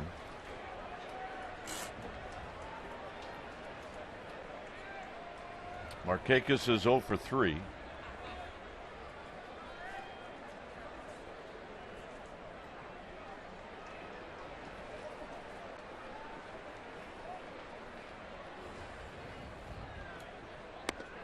One ball and no strikes. Two-seam fastball. It's a big deal for Hunter Strickland to pitch against this uniform, because it's the uniform he rooted for as a kid. Strickland from Griffin, Georgia. A Braves fan as a kid.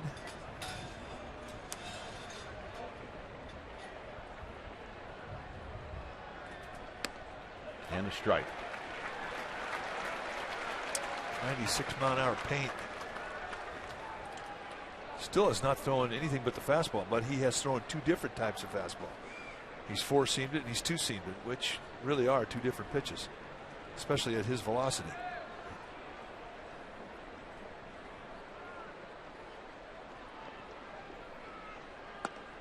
Ooh, just high, maybe away. 2 balls and 1 strike. Trying to nibble on the back door.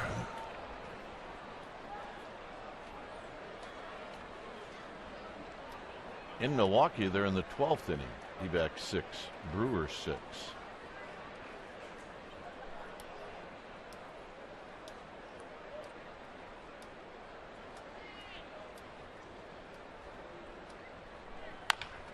Topper to Duffy. Duffy to Panic. Panic to Belt. Not in time. And that may be one the Giants take a look at. So let's see. That would be the case. Then Danisanya.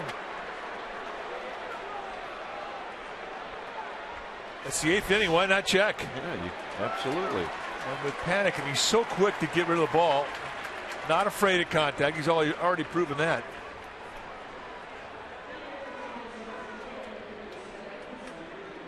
No, he beat it. Yeah, he's safe.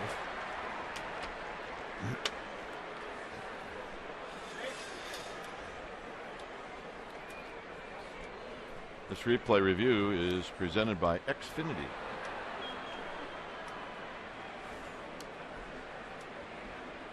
They replayed it here at the ballpark, and we got a groan. We got a big groan, and not one player has moved from their position. Another look. Safe.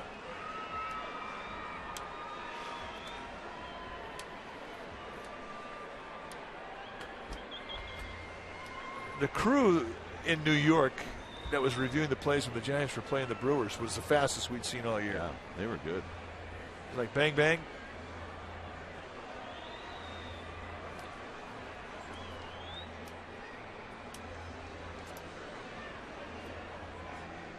Safe. I don't think anybody, after they saw the big board here, would dispute that. And now the hitter is Johnny Gomes. So Gomes has been watching Strickland. I have a keen idea that he's looking for a fastball that he can knock the heck out of it. Well, you're right. He's going to look hard stuff, middle in.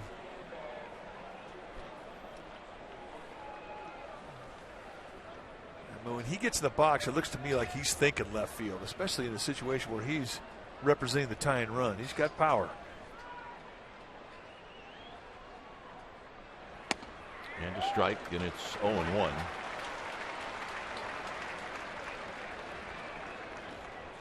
Giants play him straight away in the outfield, deep in the infield. It's a respectful defense.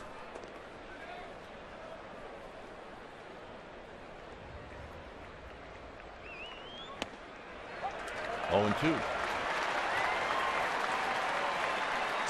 Left that pitch on the inside corner. That's not the side of the plate you want to leave a pitch, especially one that is a little bit up to Johnny Gomes. That's where he can bite you.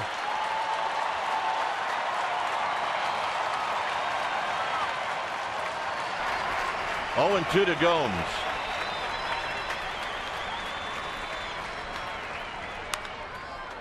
He popped him up. Belt. Side retired. Strickland comes in and he cools everything off. Belt's going to lead things off.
Reaction analysis, it's all coming up right after the game.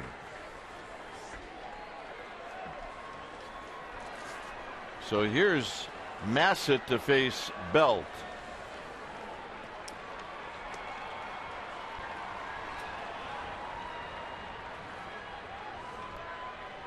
And Belt with a swing and a miss. Comes right at it with a changeup. Good one, too.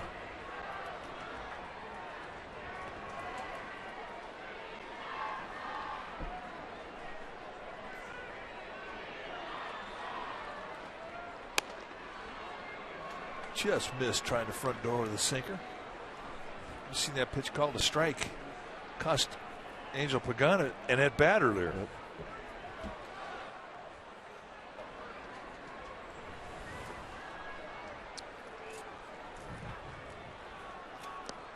Down low to Belt. It's 2 balls and 1 strike.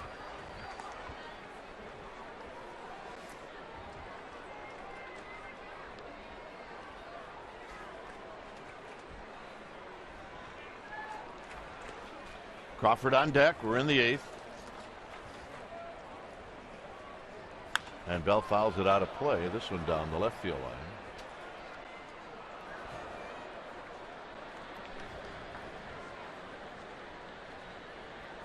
Santiago Casilla, a quiet moment in the bullpen, getting ready for the 9th inning.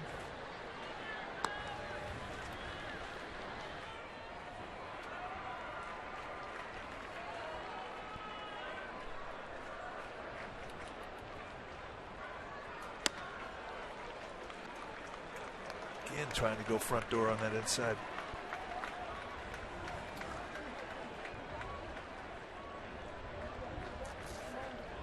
I think he's going to go back in that inside corner again. Now we'll watch Bethencourt. Here's the 3-2. Fouls it out of play. Set up away. He got away with one there.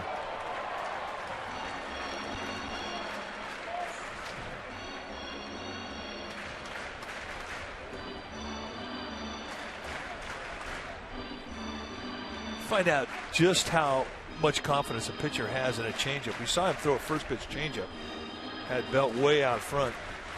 You find out how much confidence a pitcher has in that changeup if he can throw it in this pitch count here, 3-2, leading off an inning.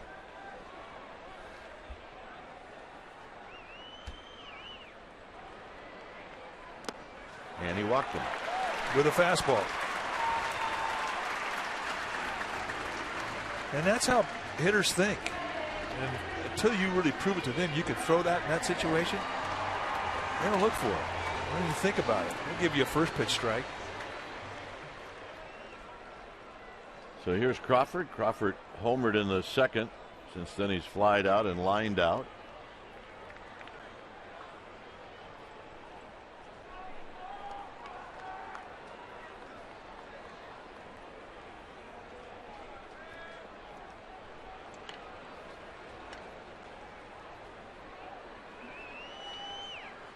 Swinging and a miss.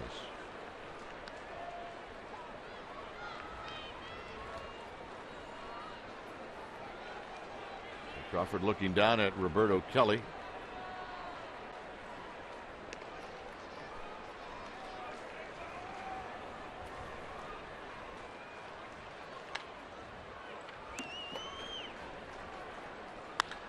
Line drive down the right field line, and it's foul.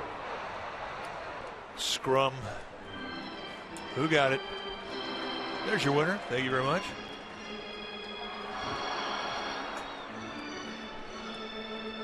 He's got no date to give it to, though. They need to work on that. They need to work on that.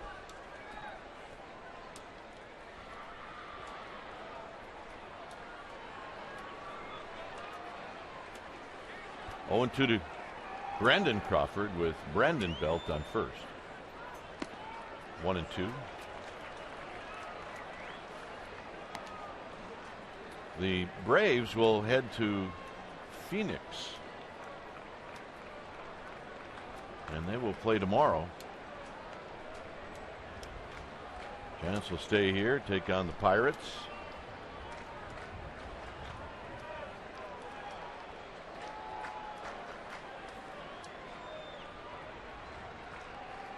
Crawford takes strike 3 call. High breaking ball. Well, we got the wrap coming up, and Mike will also talk about the game with Murph and Mac tomorrow morning on KMBR 680. Big Murph and Mac day tomorrow. Isn't it just Murph and Mac day tomorrow here at the park? It's not Murph and Mac day all day, right? Well, no, knowing Murph and Mac, they're gonna milk this to make it an all-day deal. You think when they get there at 5:15, that's when it starts? Oh yeah. Here's Pagano takes a strike. I'm saying it may start for them, but not for us.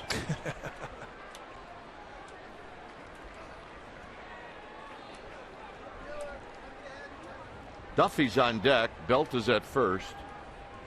Garcia is up in the Giants bullpen. Well, that was a strike in the 6th inning. Yeah, it cost him an at-bat. And this is actually better than the one that was called strike 3 on him.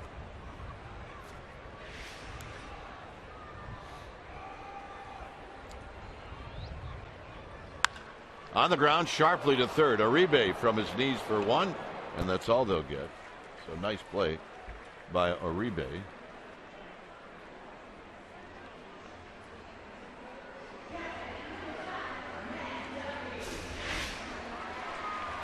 Just a one-hop seed, and Uribe, who was playing in on the grass, makes a beautiful throw. Rocket back on a knee. Good play. So here's Duffy. Duffy big at bat in the 7th when he opened up the 7th with a double. And he fouls it back. Right on it.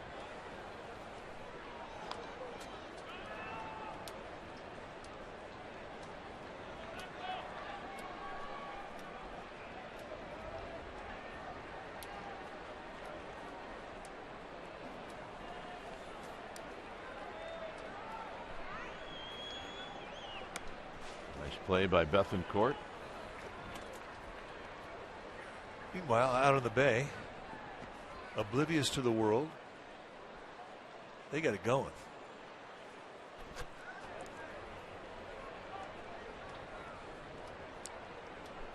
It's a big league boat right there.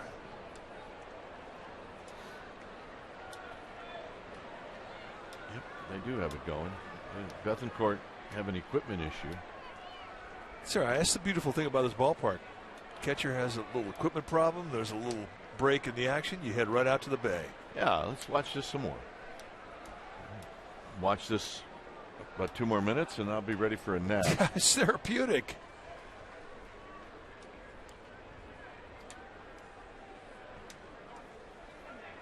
Oh, I feel much better now. Are you relaxed now? Oh, yeah, absolutely.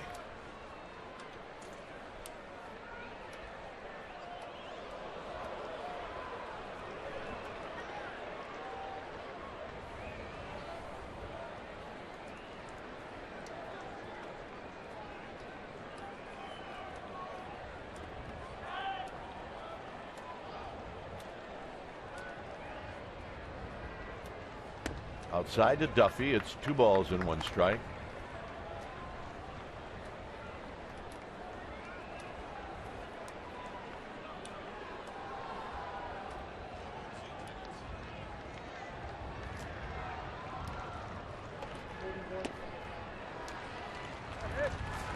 Three and 1.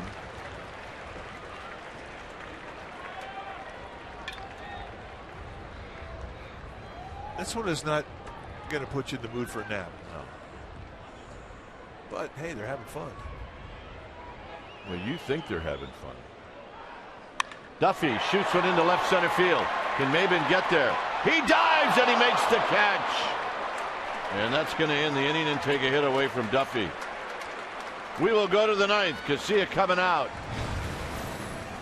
As we take a look at Maben outstretched.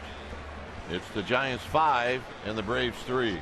Boy, absolutely robbery from Maben. What a play.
And it came through with a big 2-run home run in the 7th.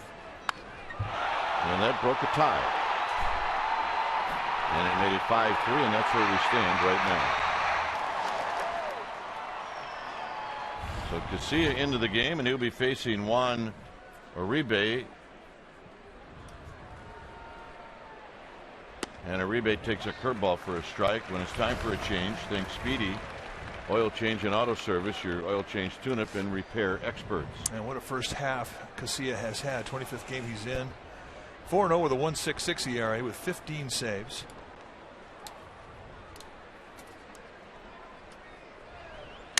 Uribe breaks his bat and bounces this to Duffy. 1 out.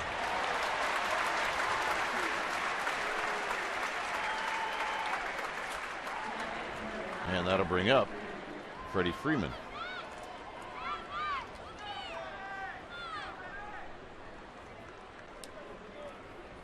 So Freeman batting for the first time. He came in when the Braves took the lead on the Uribe home run.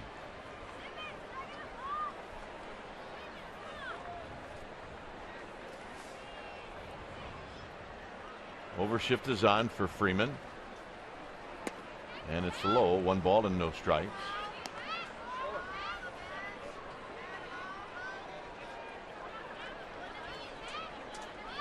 Hey, you got to make good with what you got, right? Absolutely. That's a relic right there he's got on his head. Freeman, high drive center field. Pagan on the move. He's looking up. It's gone. And Freeman makes it a 1-run game. He did this off of Casilla on Friday night. Well, that's the beauty of a 2-run lead. You get 1 mulligan. And Casilla uses it up here. 2-seam fastball right over the middle of the plate. Nice swing from Freddie Freeman, staying inside this beautifully. He's not afraid of center field here. He'll take it on, and twice he's gone yard in this series. So here's Andrelton Simmons, who's 1 for 3 in the game. And he takes a strike, and it's 0-1. With Christian Bethancourt on deck.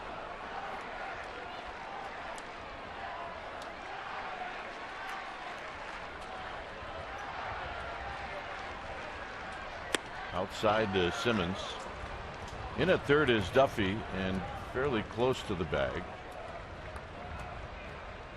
Outfield straight away and fairly deep.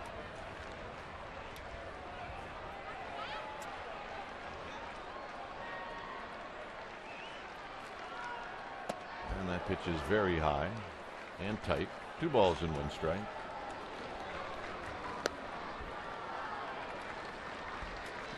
Grilly and Johnson in the Braves bullpen.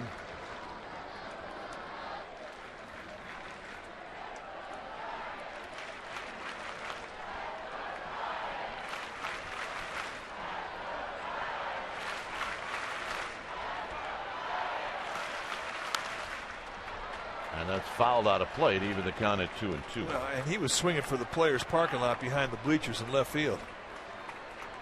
That was, I'm trying to tie this game up. And he had a pretty good pitch to do it on.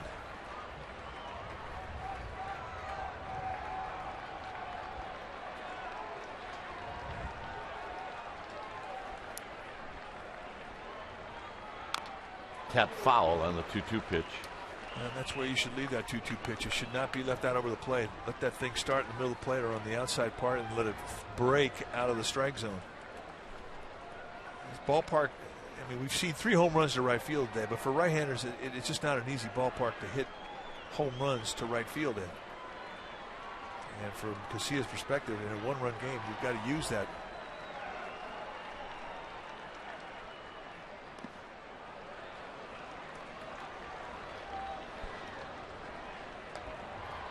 So it's a full count to Simmons.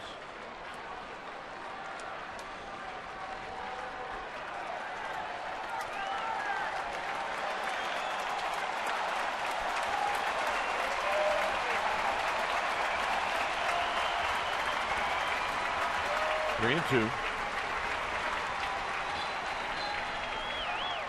And the walk.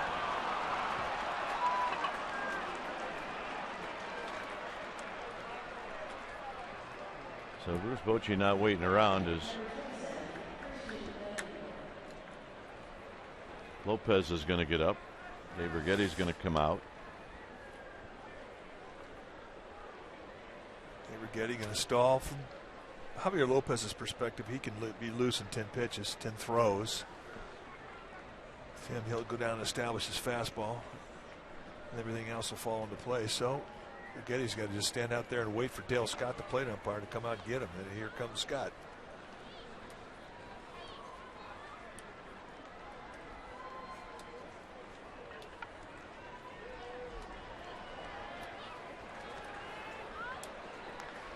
It's a little game that gets played around baseball every day.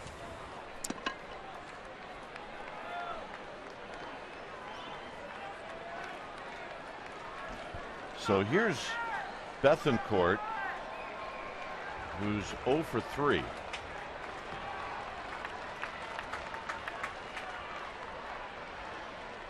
And a strike, and it's 0-1. Outfield straight away and deep. They are trying to cover the gaps as best they can with a 1-run lead here in the 9th. Doubles defense. And it's just off the plate at 92. 1 ball and 1 strike.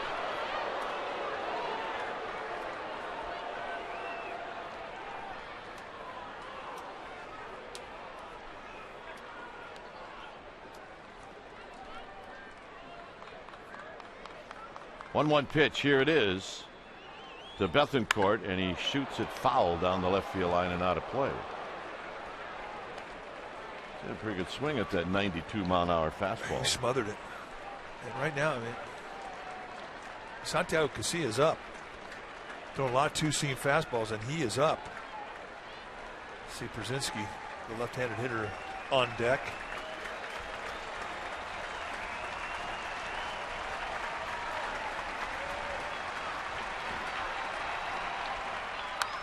Out of play. So good location with that little cutter. Bethancourt's the guy who's going to help you out. I mean, he wants to swing.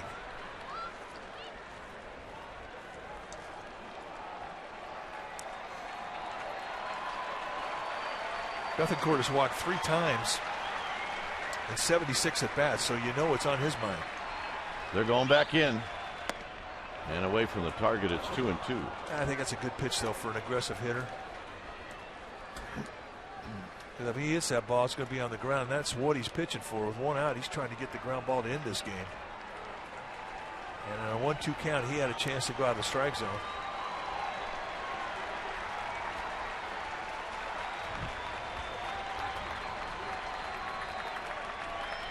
Crawford in panic at double play depth. Hit to Crawford. Crawford kicks it. Everybody's safe.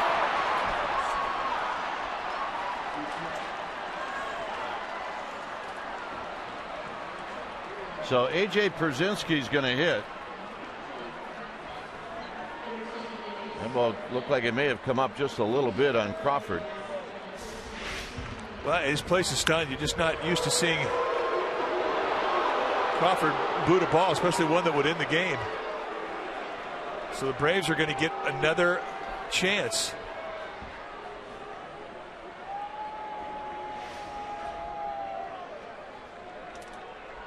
And Bruce Bochy's coming out. No, he's not. So it'll be Casilla against Brzezinski.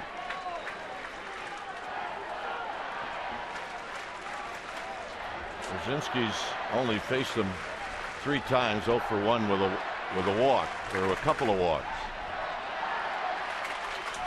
And he takes inside for a ball, 1-0. Now, Giants fans remember when he wore the Giants uniform, he hit into a lot of double plays.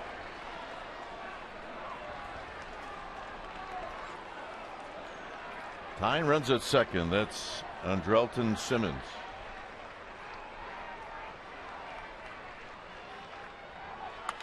This is a little pop-up into right field. Pence is racing in, and nobody can get it. And the bases are going to stay loaded. And the hitter is going to be Jace Peterson. So a little pop-up in no man's land.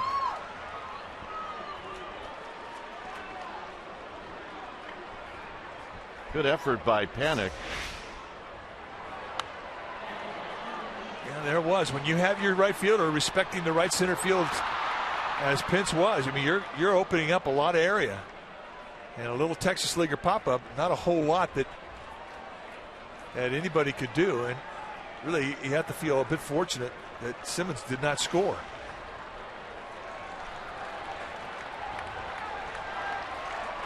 So here's Peterson.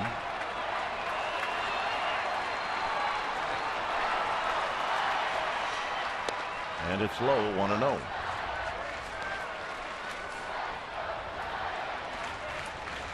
Simmons, Bethancourt, and Przinsky are your base runners. Peterson, very fast, tough guy to double up. And he shoots this one into right center field, and that's going to fall. And it's going to clear the bases. 1 run scores, 2 runs score. Przinsky's going to score, and just like that, the Braves take the lead.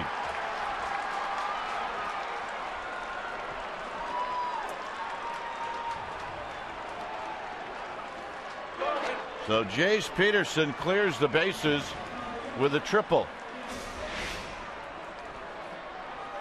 Now a 1-0 challenge. He had to get in there with the bases loaded, and the sinker a little bit of height on it.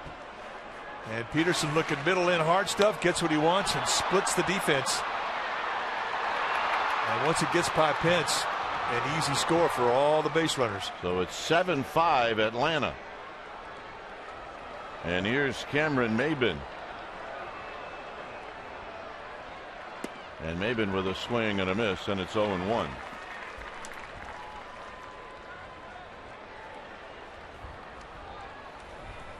Giants play the infield in.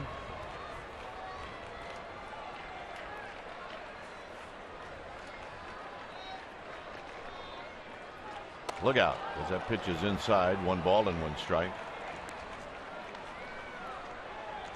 Casilla got the first out on a Uribe ground ball, but then Freeman homered, and then things unraveled after that, including the error by Crawford, which probably would have ended the game. 1 ball and 1 strike. Maybin fouls it out of play. It's 1-2.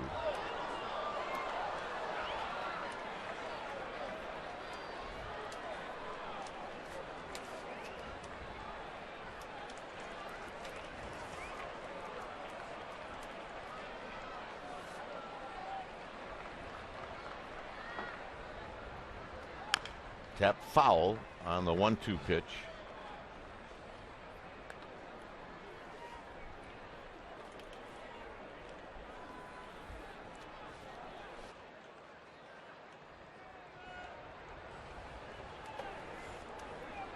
So it's 1-2.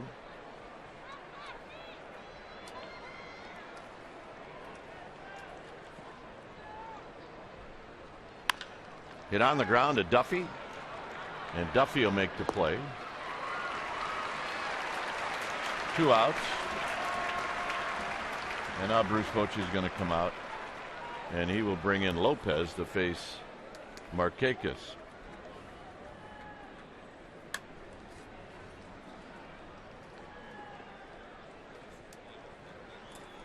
And it'll also be a double switch. So Giants cough it up here in the 9th. It's 7-5 Atlanta.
6:30, and we'll have the game for you right at the top of the hour. Giants Pirates, game 1 of the 3-game series, right here on Comcast Sportsnet Bay Area. It's a 7-5 lead for the Braves. New pitcher now for the Giants will be Javier Lopez. 24th time that he is coming in. 1.42 ERA. 9 strikeouts at 12 2/3. Just 7 base runners allowed in 12 2/3.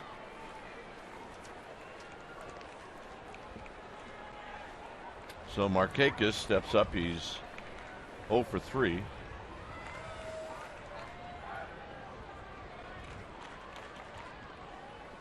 And the first pitch is down low. 1 ball and no strikes.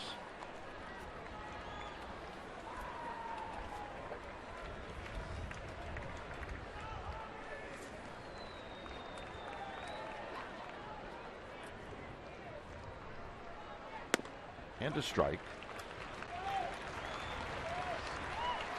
Blanco's now in center. Maxwell comes into the game. He's in left. So Maxwell will hit in the leadoff spot, and he will hit second in the bottom of the 9th.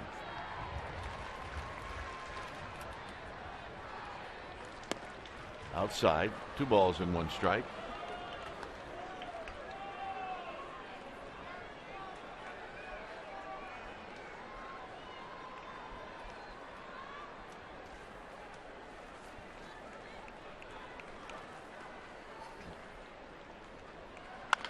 This is hit on the ground.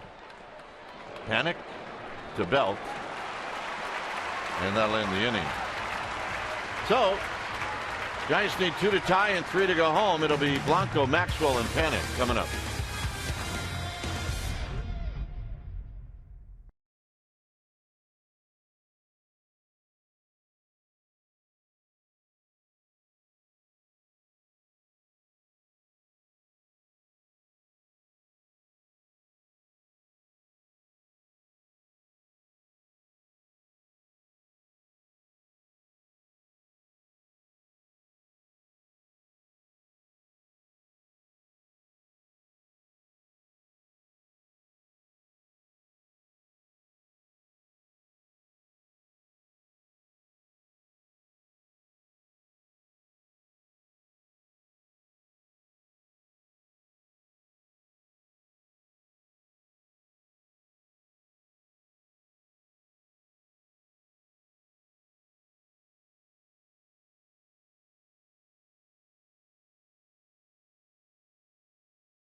Bay Area. Kelly Johnson and Henry Wolford will go to the Giants clubhouse for some sound bites. Alex Pavlovich will give you some post-game notes. And Monty Poole is going to talk about the experience factor in EA Finals. All that and more tonight, 6 p.m. Sportsnet Central.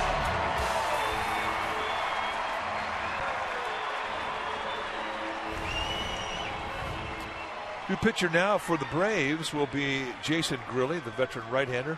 He is their closer. 14 saves on the year. In 17 games, he's 0-2 with a 4.41 ERA. You're going to see a mid-90s fastball and a hard slider. Lots of sliders. And it's Blanco, and then Maxwell, and then Panic.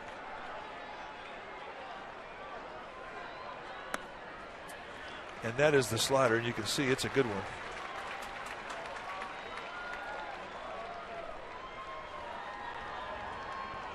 Blanco knocked in a run with a hit in the 7th. That was a pinch hitter. Stayed into the game.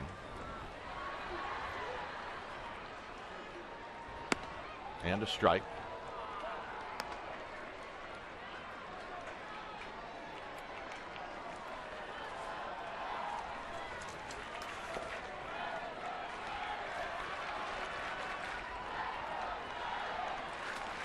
18th year of professional baseball for Jason Grilli. He's 38 years old. And Blanco finding out about the high strike. That is the Dale Scott special. So he steps out and lets him know. That is a high strike.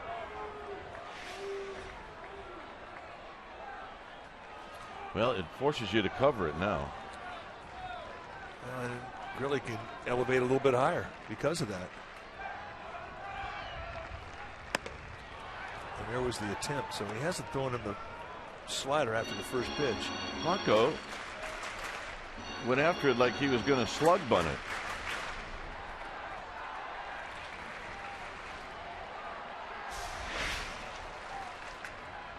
There's the slug bunt fake.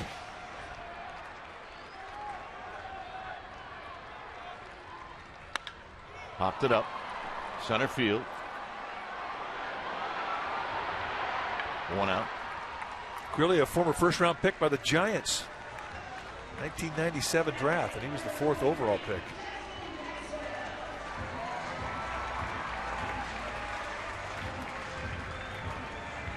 In his 9th year at the big league level. Missed one whole year entirely with a rebuilt elbow.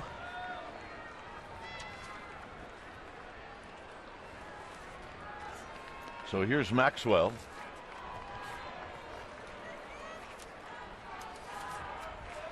Maxwell trying to reach to get the tying run to the plate.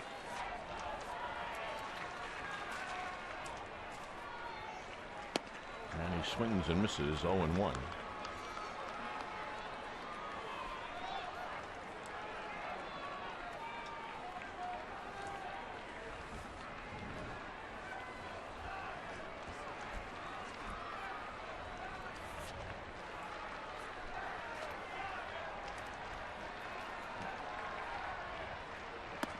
One ball and one strike.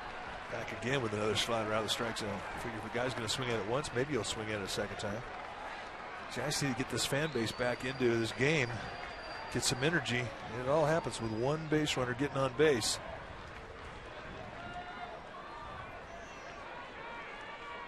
One ball and one strike. And that pop-up is out of play. And it's now 1-2.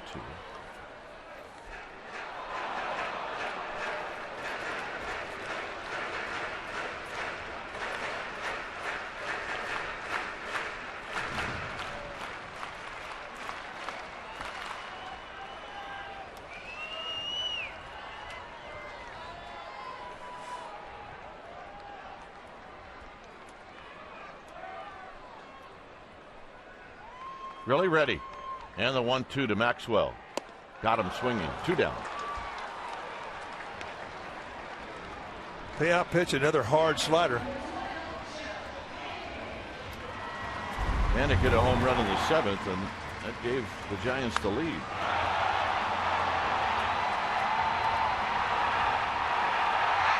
Johnny Veal has served it up. Could only hang his head. But his teammates have picked him up, and the Braves 1 out away from a win. Panik will try to get on. He went on twice in this game.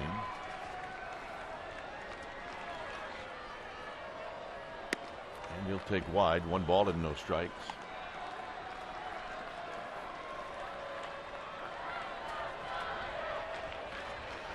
Pence would hit if Panik reaches.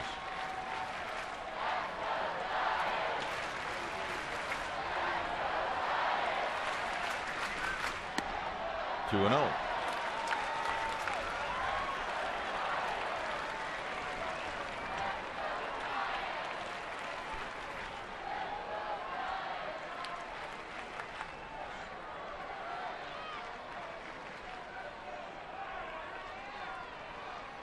Really looking into Bethancourt, and the 2-0 pitch. Here it is, and it's a strike. It's 2 balls and 1 strike. Unbelievable. You just watch through 2 of the same location, call the ball, and he comes right back in there with a 3rd pitch, and you get a strike.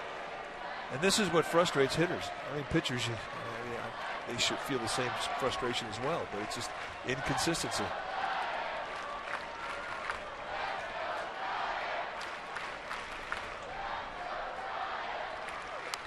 Foul back, 2-2.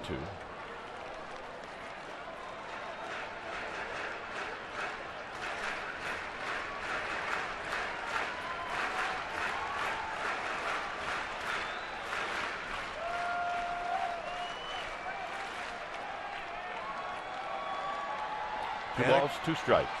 Panic putting up a fight.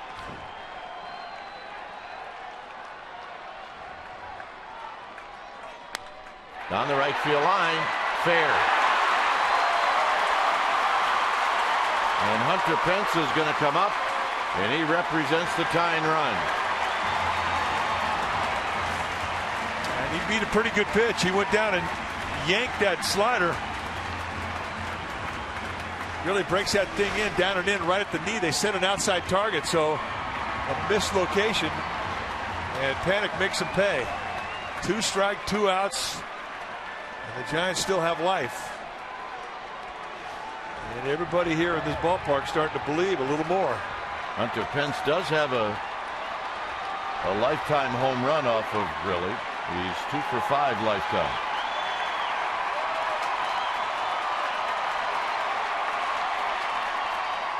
One ball and no strikes.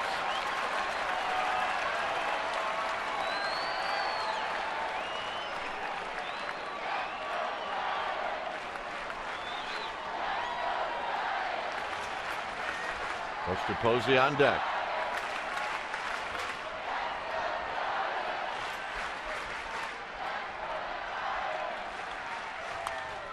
Foul just below us. And it's 1 ball and 1 strike.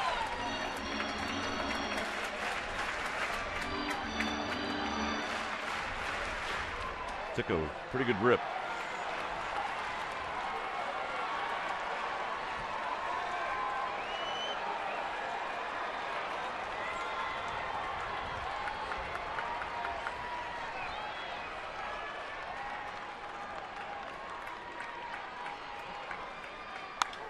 Hit to right field.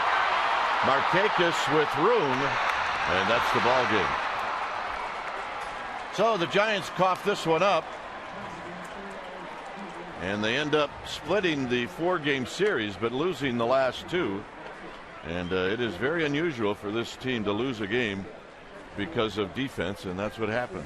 Well, especially when you're talking about Brandon Crawford, who's been absolutely stellar this season with the glove. But nevertheless, you tip your cap to the Braves, who put up a 4 spot in the 9th inning. And the Giants will have to settle for a split and get ready for the Pirates tomorrow. Final score here at AT&T Park. It's the Braves 7 and the Giants 5. Thanks for joining us. Stay tuned. Esurance Giants postgame live with interviews in the wrap. That's going to start right now.